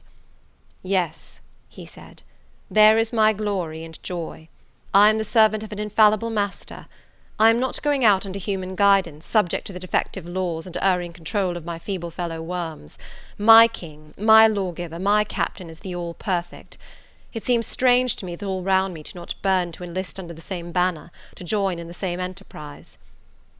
"All have not your powers, and it would be folly for the feeble to wish to march with the strong." "I do not speak of the feeble, or think of them. I address only such as are worthy of the work, and content to accomplish it." "Those are few in number, and difficult to discover." "You say truly. But when found, it is right to stir them up, to urge and exhort them to the effort, to show them what their gifts are and why they were given, to speak heaven's message in their ear, to offer them, direct from God, a place in the ranks of his chosen." "If they are really qualified for the task, will not their own hearts be the first to inform them of it?" I felt as if an awful charm was framing round and gathering over me. I trembled to hear some fatal words spoken which would at once declare and rivet the spell. "And what does your heart say?" demanded St. John. "My heart is mute, my heart is mute," I answered, struck and thrilled. "Then I must speak for it," continued the deep relentless voice. "Jane, come with me to India. Come as my helpmeet and fellow labourer." The glen and sky spun round, the hills heaved. It was as if I had heard a summons from heaven, as if a visionary messenger, like him of Macedonia, had announced, "Come over and help us." But I was no apostle. I could not behold the herald. I could not receive his call. "Oh, St. John," I cried, "have some mercy!" I appealed to one who, in the discharge of what he believed his duty, knew neither mercy nor remorse. He continued, "God and nature intended you for a missionary's wife. It is not personal, but mental endowments they have given you. You are formed for labour, not for love. A missionary's wife you must, shall be. You shall be mine. I claim you, not for my pleasure, but for my sovereign's service." "I am not fit for it. I have no vocation," I said. He had calculated on these first objections. He was not irritated by them. Indeed, as he leaned back against the crag behind him, folded his arms on his chest, and fixed his countenance, I saw he was prepared for a long and trying opposition, and had taken in a stock of patience to last him to its close; resolved, however, that that close should be conquest for him. "Humility, Jane," said he, "is the groundwork of Christian virtues. You say right that you are not fit for the work. Who is fit for it? Or who, that ever was truly called, believed himself worthy of the summons? I, for instance, am but dust and ashes. With St. Paul I acknowledge myself the chiefest of sinners, but I do not suffer this sense of my personal vileness to daunt me. I know my leader, that he is just as well as mighty, and while he has chosen a feeble instrument to perform a great task, he will, from the boundless stores of his providence, supply the inadequacy of the means to the end. Think like me, Jane, trust like me. It is the rock of ages I ask you to lean on. Do not doubt but it will bear the weight of your human weakness." "I do not understand a missionary life. I have never studied missionary labours."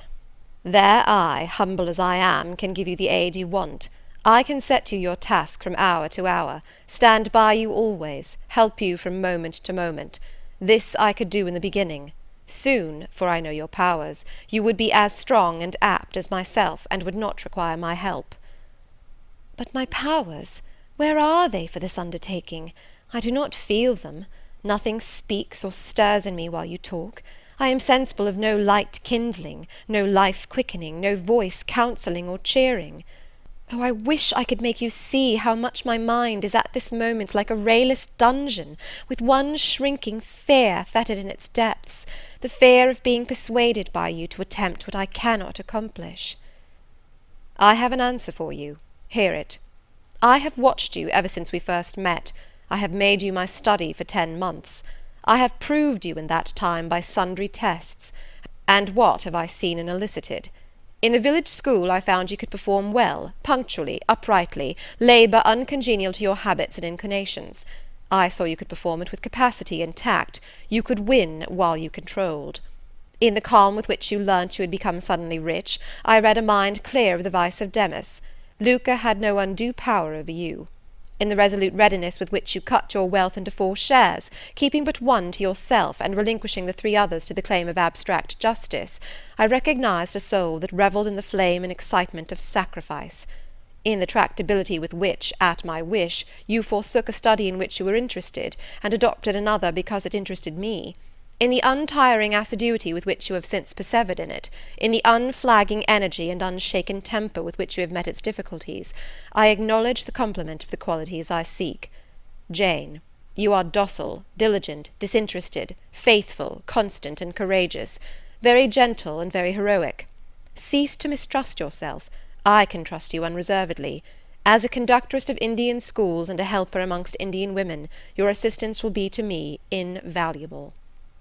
My iron shroud contracted round me. Persuasion advanced with slow, sure step. Shut my eyes as I would, these last words of his succeeded in making the way, which had seemed blocked up, comparatively clear. My work, which had appeared so vague, so hopelessly diffuse, condensed itself as he proceeded, and assumed a definite form under his shaping hand. He waited for an answer. I demanded a quarter of an hour to think before I again hazarded a reply. "Very willingly," he rejoined, and rising, he strode a little distance up the pass, threw himself down on a swell of heath, and there lay still. I can do what he wants me to do. I am forced to see and acknowledge that, I meditated. That is, if life be spared me. But I feel mine is not the existence to be long protracted under an Indian sun. What then? He does not care for that.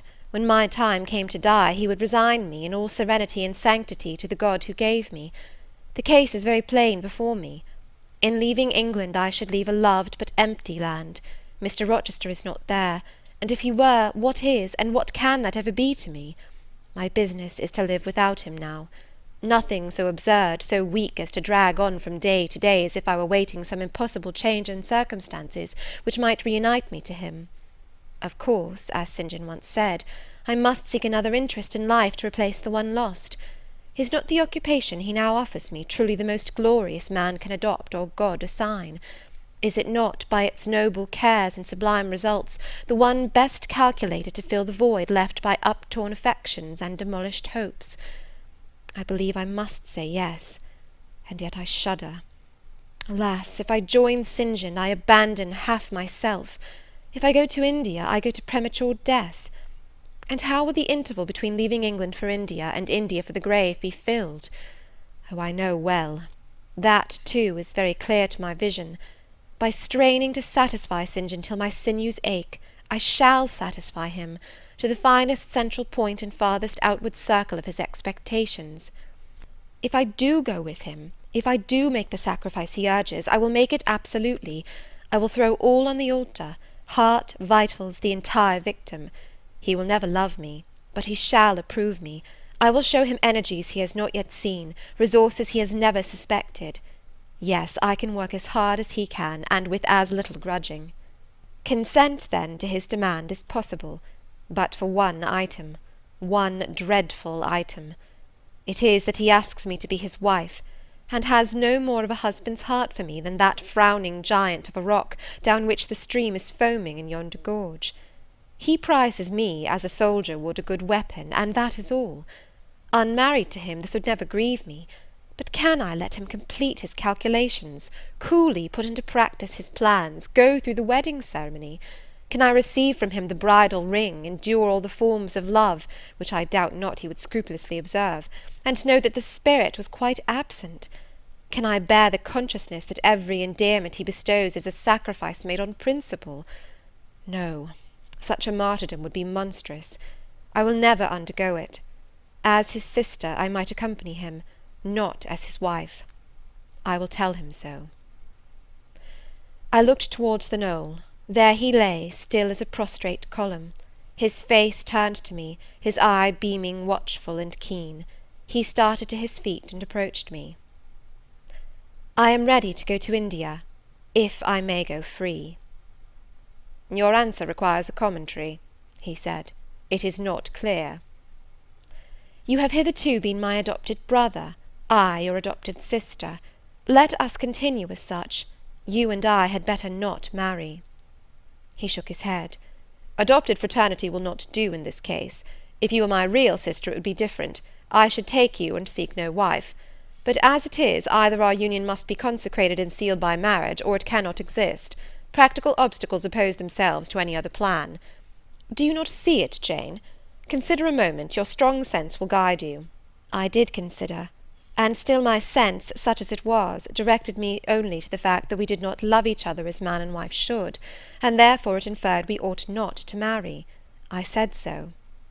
St. John, I returned, I regard you as a brother, you me as a sister, so let us continue. We cannot, he answered, with short, sharp determination. It would not do. You have said you will go with me to India. Remember, you have said that. Conditionally. Well, well, to the main point. The departure with me from England, the cooperation with me in my future labours, you do not object. You have already as good as put your hand to the plough. You are too consistent to withdraw it. You have but one end to keep in view, how the work you have undertaken can best be done. Simplify your complicated interests, feelings, thoughts, wishes, aims. Merge all considerations in one purpose, that of fulfilling with effect, with power, the mission of your great master. To do so you must have a coadjutor, not a brother, that is a loose tie, but a husband. I, too, do not want a sister. A sister might any day be taken from me. I want a wife, the sole helpmeet I can influence sufficiently in life, and retain absolutely till death. I shuddered as he spoke. I felt his influence in my marrow, his hold on my limbs. Seek one elsewhere than in me, St. John. Seek one fitted to you. One fitted to my purpose, you mean? Fitted to my vocation? Again, I tell you, it is not the insignificant private individual, the mere man with the man's selfish senses, I wish to mate. It is the missionary. And I will give the missionary my energies. It is all he wants, but not myself. That would only be adding the husk and shell to the kernel.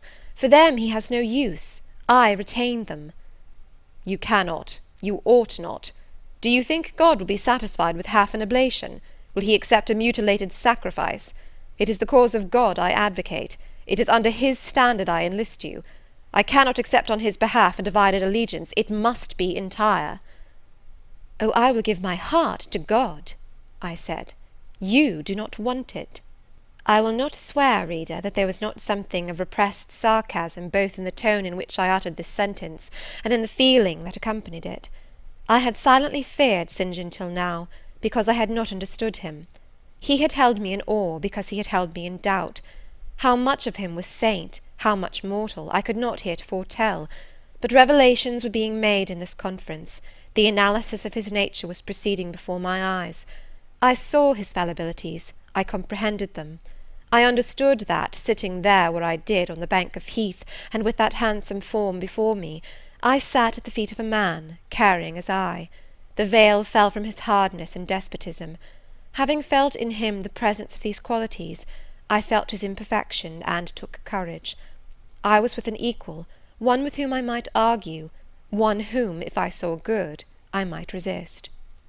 He was silent after I had uttered the last sentence, and I presently risked an upward glance at his countenance. His eye, bent on me, expressed at once stern surprise and keen inquiry. "Is she sarcastic, and sarcastic to me?" it seemed to say. "What does this signify?" "Do not let us forget that this is a solemn matter," he said ere long, "one of which we may neither think nor talk lightly without sin. I trust, Jane, you are in earnest when you say you will serve your heart to God. It is all I want. Once wrench your heart from man, and fix it on your Maker, the advancement of that Maker's spiritual kingdom on earth will be your chief delight and endeavour. You will be ready to do at once whatever furthers that end. You will see what impetus would be given to your efforts and mine by our physical and mental union in marriage, the only union that gives a character of permanent conformity to the destinies and designs of human beings, and passing over all minor caprices, all trivial difficulties and delicacies of feeling, all scruple about the degree, kind, strength, or tenderness of mere personal inclination, you will hasten to enter into that union at once." "Shall I?" I said briefly; and I looked at his features, beautiful in their harmony, but strangely formidable in their still severity; at his brow, commanding but not open; at his eyes, bright and deep and searching, but never soft; at his tall imposing figure, and fancied myself in idea his wife. Oh, it would never do! As his curate, his comrade, all would be right. I would cross oceans with him in that capacity, toil under eastern suns, in Asian deserts with him in that office, admire and emulate his courage and devotion and vigour, accommodate quietly to his masterhood, smile undisturbed at his ineradicable ambition, discriminate the Christian from the man, profoundly esteem the one, and freely forgive the other. I should suffer often, no doubt, attached to him only in this capacity. My body would be under rather a stringent yoke, but my heart and mind would be free. I should still have my unblighted self to turn to, my natural unenslaved feelings with which to communicate in moments of loneliness. There would be recesses in my mind which would be only mine, to which he never came, and sentiments growing there fresh and sheltered, which his austerity could never blight, nor his measured warrior march trample down. But as his wife, at his side always, and always constrained, and always checked, forced to keep the fire of my nature continually low, to compel it to burn inwardly, and never utter a cry, though the imprisoned flame consumed vital after vital, this would be unendurable. "St. John," I exclaimed, when I had got so far in my meditation. "Well," he answered icily. "I repeat, I freely consent to go with you as your fellow missionary, but not as your wife. I cannot marry you, and become part of you." "A part of me you must become," he answered steadily; "otherwise the whole bargain is void. How can I, a man not yet 30, take out with me to India a girl of 19, unless she be married to me? How can we be for ever together, sometimes in solitude, sometimes amidst savage tribes, and unwed?" "Very well," I said shortly; "under the circumstances, quite as well as if I were either your real sister, or a man and a clergyman like yourself." "It is known that you are not my sister. I cannot introduce you as such. To attempt it would be to fasten injurious suspicions on us both. And for the rest, though you have a man's vigorous brain, you have a woman's heart, and it would not do."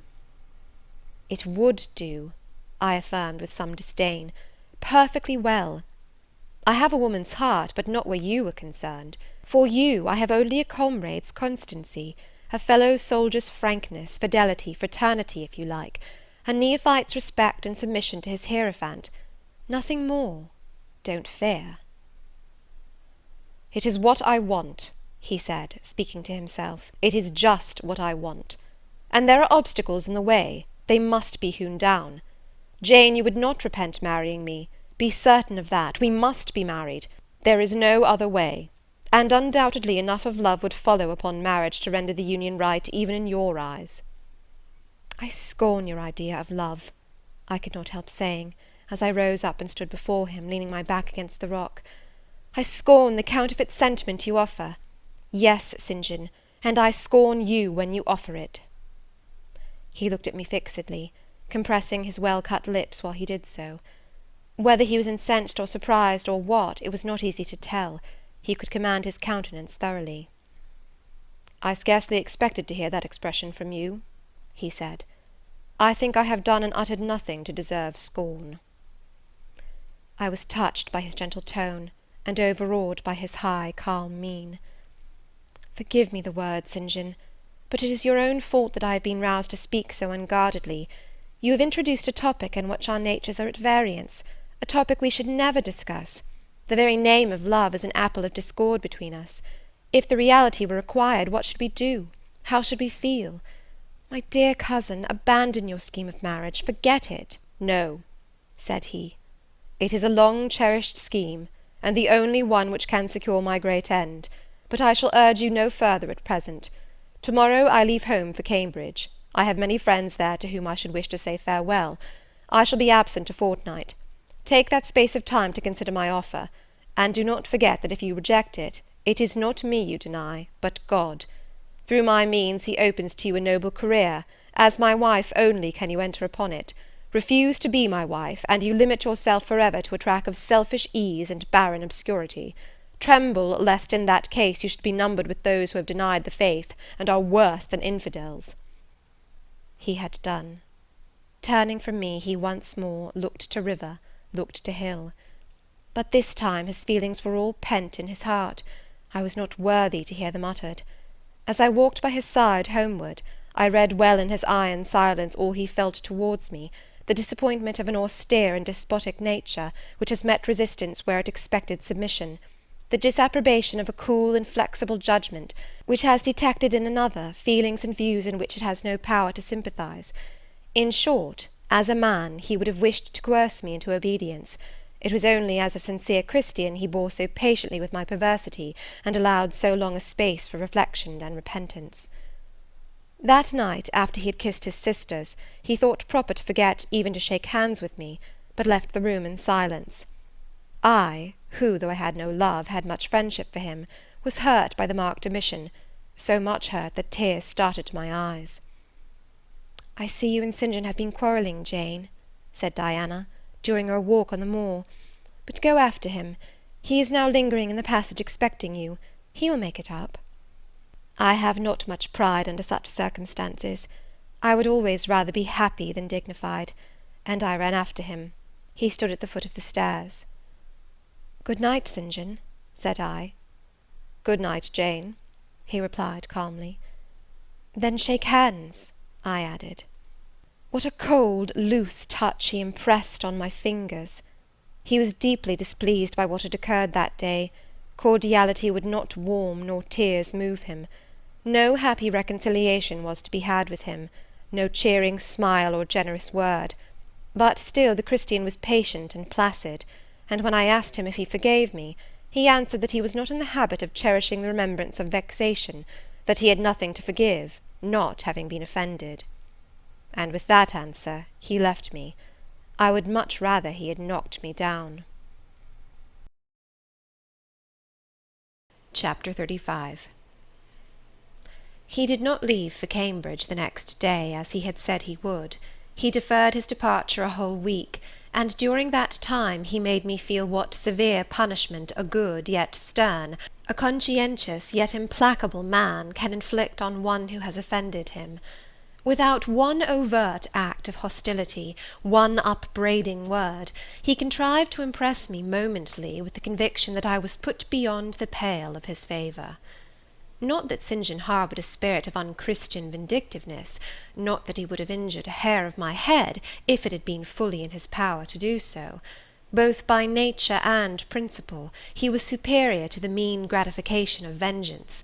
He had forgiven me for saying I scorned him in his love, but he had not forgotten the words, and as long as he and I lived, he never would forget them. I saw by his look, when he turned to me, that they were always written on the air between me and him. Whenever I spoke, they sounded in my voice to his ear, and their echo toned every answer he gave me. He did not abstain from conversing with me. He even called me as usual each morning to join him at his desk, and I fear the corrupt man within him had a pleasure unimparted to, and unshared by, the pure Christian, in evincing with what skill he could, while acting and speaking apparently just as usual, extract from every deed and every phrase the spirit of interest and approval which had formerly communicated a certain austere charm to his language and manner. To me he was in reality become no longer flesh, but marble. His eye was a cold, bright, blue gem, his tongue a speaking instrument, nothing more. All this was torture to me, refined, lingering torture. It kept up a slow fire of indignation and a trembling trouble of grief, which harassed and crushed me altogether. I felt how, if I were his wife, this good man, pure as the deep sunless source, could soon kill me, without drawing from my veins a single drop of blood, or receiving on his own crystal conscience the faintest stain of crime. Especially I felt this when I made any attempt to propitiate him. No ruth met my ruth. He experienced no suffering from estrangement, no yearning after reconciliation, and though more than once my fast-falling tears blistered the page over which we both bent, they produced no more effect on him than if his heart had been really a matter of stone or metal. To his sisters, meantime, he was somewhat kinder than usual, as if afraid that mere coldness would not sufficiently convince me how completely I was banished and banned. He added the force of contrast, and this I am sure he did not by force, but on principle. The night before he left home, happening to see him walking in the garden about sunset, and remembering as I looked at him that this man, alienated as he now was, had once saved my life, and that we were near relations, I was moved to make a last attempt to regain his friendship. I went out and approached him as he stood leaning over the little gate. I spoke to the point at once. "St. John, I am unhappy because you are still angry with me. Let us be friends." "I hope we are friends," was the unmoved reply, while he stood watching the rising of the moon, which he had been contemplating as I approached. "No, St. John, we are not friends as we were. You know that." "Are we not? That is wrong. For my part, I wish you no ill, and all good." "I believe you, St. John, for I am sure you are incapable of wishing any one ill. But as I am your kinswoman, I should desire somewhat more of affection than that sort of general philanthropy you extend to mere strangers." "Of course," he said, "your wish is reasonable, and I am far from regarding you as a stranger." This, spoken in a cool, tranquil tone, was mortifying and baffling enough. Had I attended to the suggestions of pride and ire, I should immediately have left him, but something worked within me more strongly than those feelings could. I deeply venerated my cousin's talent and principle. His friendship was of value to me. To lose it tried me severely. I would not so soon relinquish the attempt to reconquer it. "Must we part in this way, St. John? And when you go to India, will you leave me so, without a kinder word than you have yet spoken?" He now turned quite from the moon, and faced me. "When I go to India, Jane, will I leave you? What? Do you not go to India?" "You said I could not unless I married you." "And you will not marry me? You adhere to that resolution?" Reader, do you know, as I do, what terror those cold people can put into the ice of their questions? How much of the fall of the avalanches in their anger, of the breaking up of the frozen sea in their displeasure? No, St. John, I will not marry you. I adhere to my resolution." The avalanche had shaken and slid a little forward, but it did not yet crash down. "Once more, why this refusal?" he asked. "Formerly," I answered, "because you did not love me. Now, I reply, because you almost hate me. If I were to marry you, you would kill me. You are killing me now." His lips and cheeks turned white, quite white. "I should kill you. I am killing you. Your words are such as ought not to be used, violent, unfeminine, and untrue. They betray an unfortunate state of mind. They merit severe reproof. They would seem inexcusable, but that it is the duty of man to forgive his fellow even until 77 times. I had finished the business now. While earnestly wishing to erase from his mind the trace of my former offence, I had stamped on that tenacious surface another and far deeper impression. I had burnt it in. "Now you will indeed hate me," I said. "It is useless to attempt to conciliate you. I see I have made an eternal enemy of you." A fresh wrong did these words inflict, the worse because they touched on the truth. That bloodless lip quivered to a temporary spasm. I knew the steely ire I had whetted. I was heart-wrung. "You utterly misinterpret my words," I said, at once seizing his hand. "I have no intention to grieve or pain you. Indeed, I have not." Most bitterly he smiled. Most decidedly he withdrew his hand from mine. "And now you recall your promise, and will not go to India at all, I presume?" said he, after a considerable pause. "Yes, I will, as your assistant," I answered. A very long silence succeeded. What struggle there was in him between nature and grace in this interval I cannot tell. Only singular gleams scintillated in his eyes, and strange shadows passed over his face. He spoke at last. "I before proved to you the absurdity of a single woman of your age proposing to accompany abroad a single man of mine. I proved it to you in such terms as, I should have thought, would have prevented your ever again alluding to the plan. That you have done so, I regret, for your sake." I interrupted him. Anything like a tangible reproach gave me courage at once. "Keep to common sense, St. John. You are verging on nonsense. You pretend to be shocked by what I have said. You are not really shocked, for with your superior mind you cannot be either so dull or so conceited as to misunderstand my meaning. I say again, I will be your curate if you like, but never your wife." Again he turned lividly pale, but as before controlled his passion perfectly. He answered emphatically but calmly, "A female curate, who is not my wife, would never suit me. With me, then, it seems you cannot go. But if you are sincere in your offer, I will, while in town, speak to a married missionary, whose wife needs a coadjutor. Your own fortune will make you independent of the Society's aid, and thus you may still be spared the dishonour of breaking your promise and deserting the band you engaged to join." Now I never had, as the reader knows, either given any formal promise or entered into any engagement, and this language was all much too hard and much too despotic for the occasion. I replied, "There is no dishonour, no breach of promise, no desertion in the case.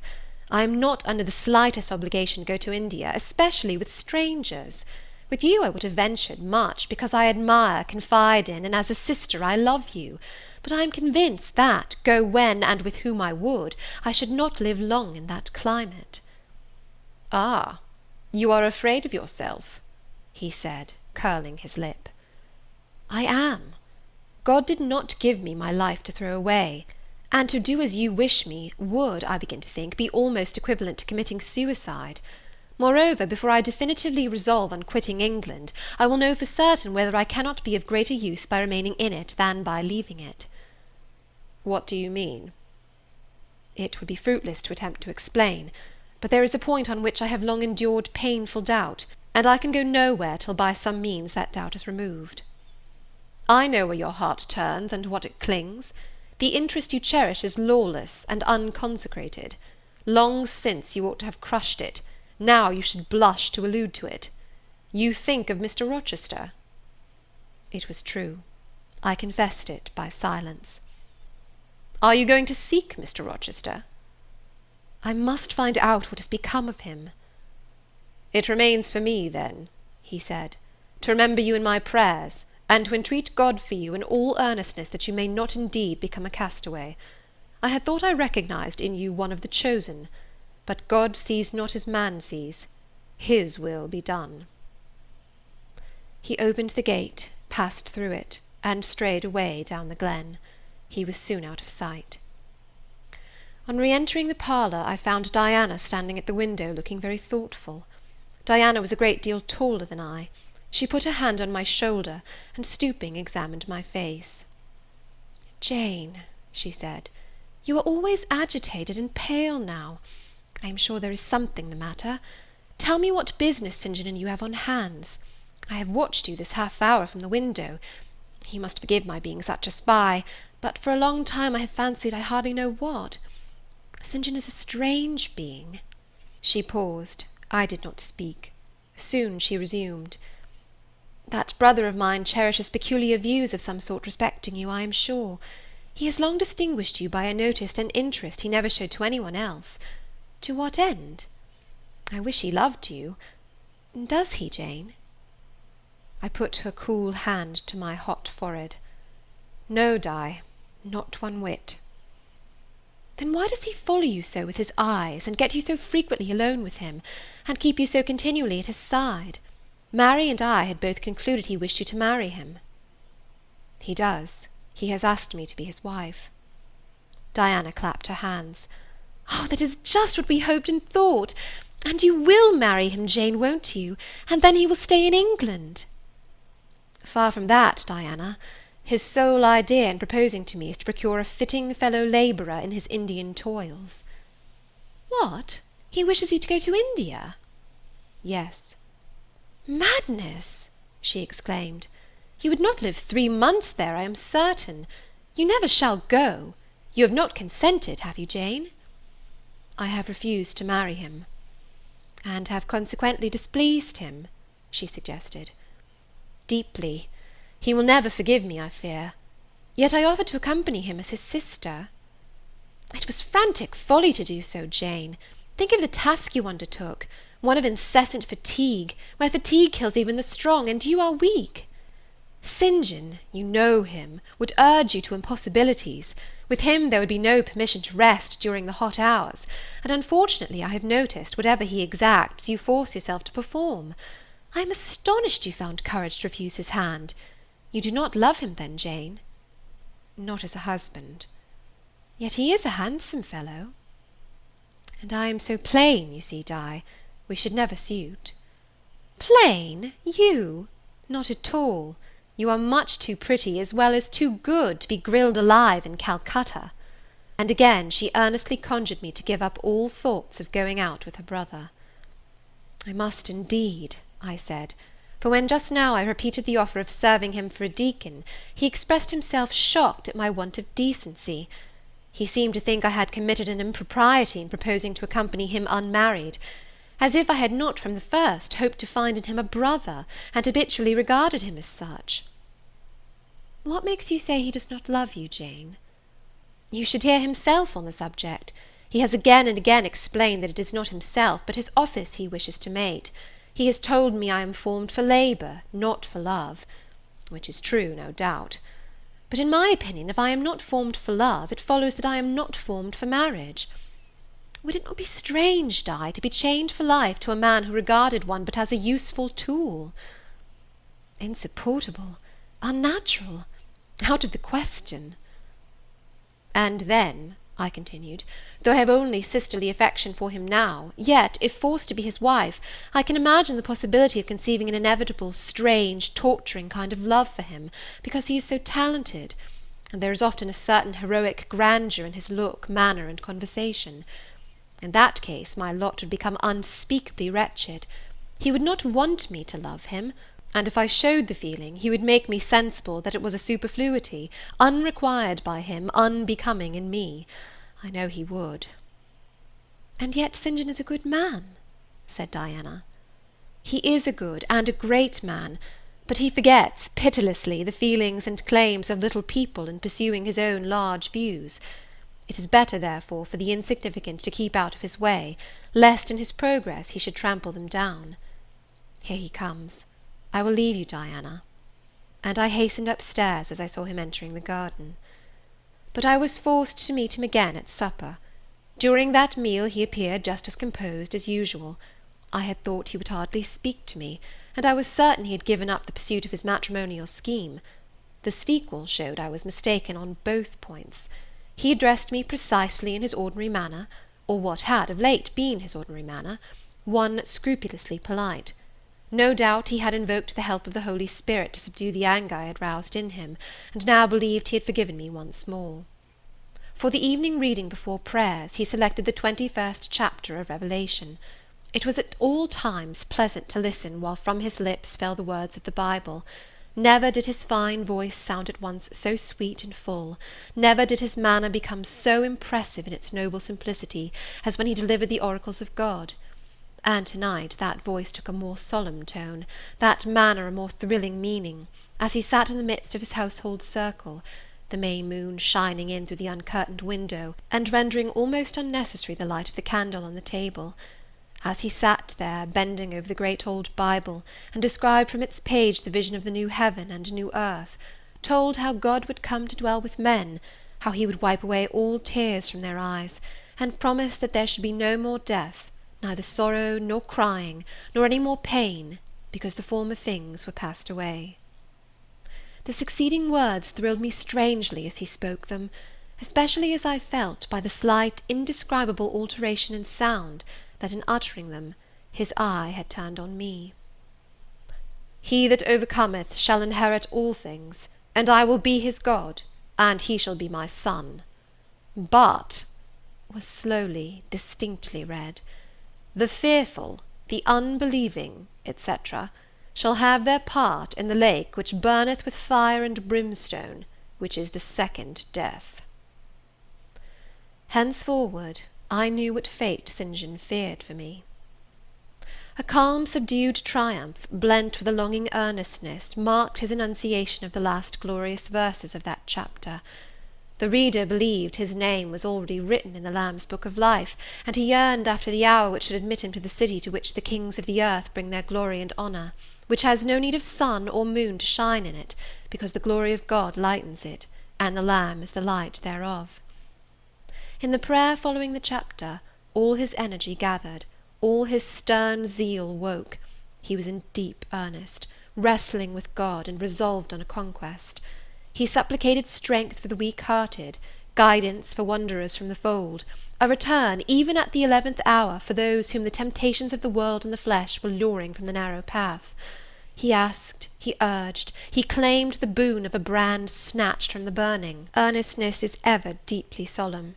First, as I listened to the prayer, I wondered at his. Then, when it continued and rose, I was touched by it, and at last awed. He felt the greatness and goodness of his purpose so sincerely, others who heard him plead for it could not but feel it too. The prayer over, we took leave of him. He was to go at a very early hour in the morning. Diana and Mary, having kissed him, left the room, in compliance, I think, with a whispered hint from him. I tendered my hand, and wished him a pleasant journey. "Thank you, Jane.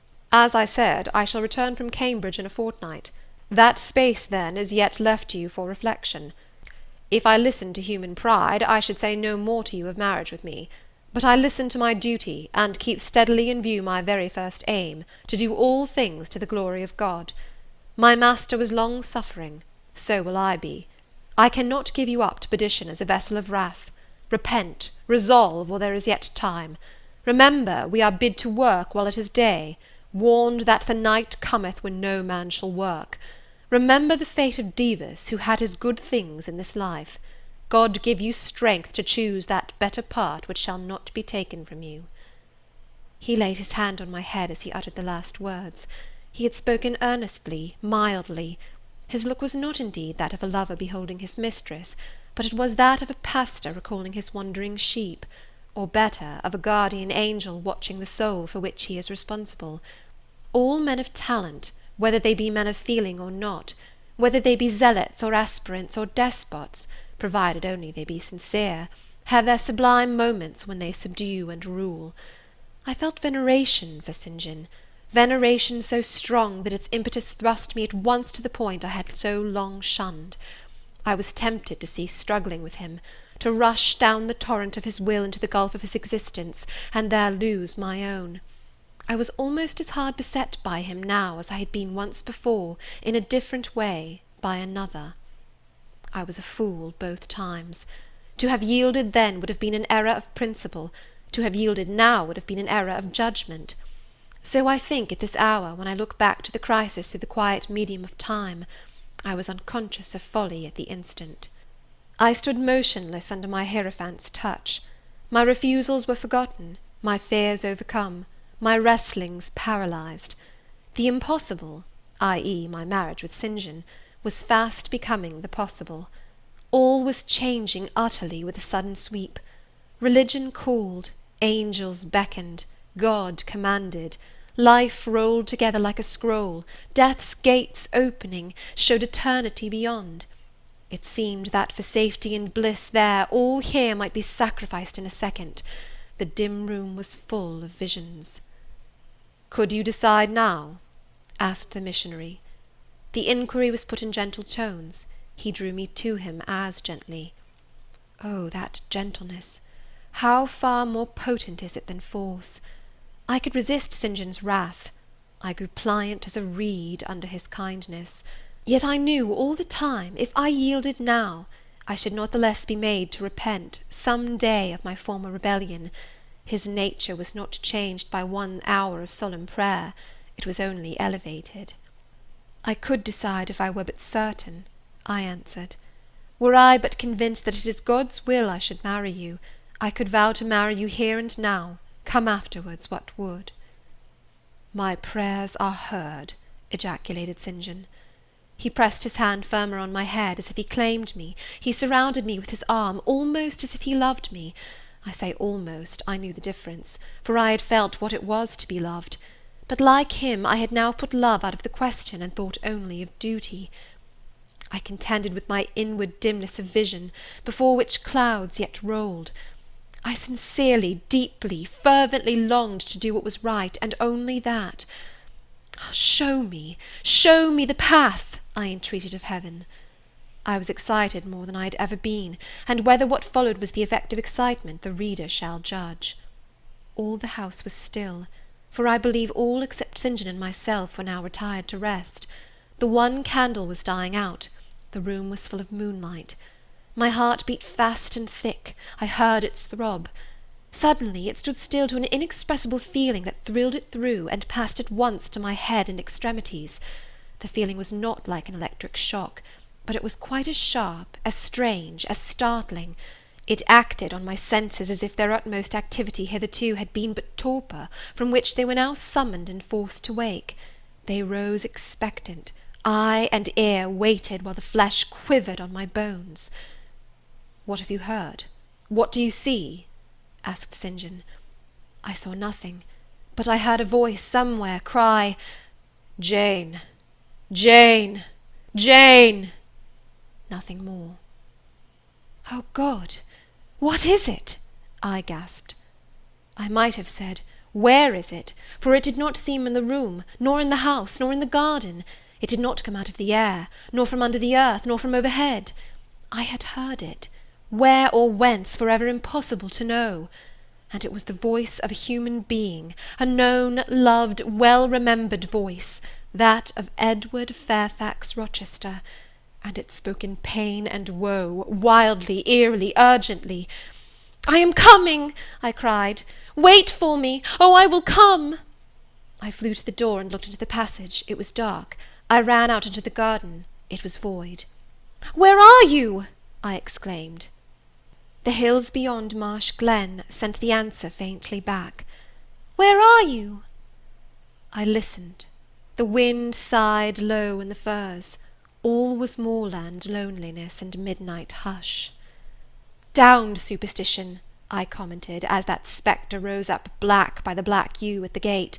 "This is not thy deception, nor thy witchcraft. It is the work of nature. She was roused and did no miracle, but her best." I broke from St. John, who had followed and would have detained me. It was my time to assume ascendancy. My powers were in play and in force. I told him to forbear question or remark. I desired him to leave me. I must and would be alone. He obeyed at once. Where there is energy to command well enough, obedience never fails.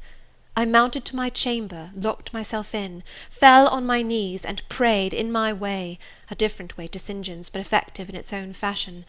I seemed to penetrate very near a mighty spirit, and my soul rushed out in gratitude at his feet. I rose from the thanksgiving, took a resolve, and lay down, unscared, enlightened, eager but for the daylight.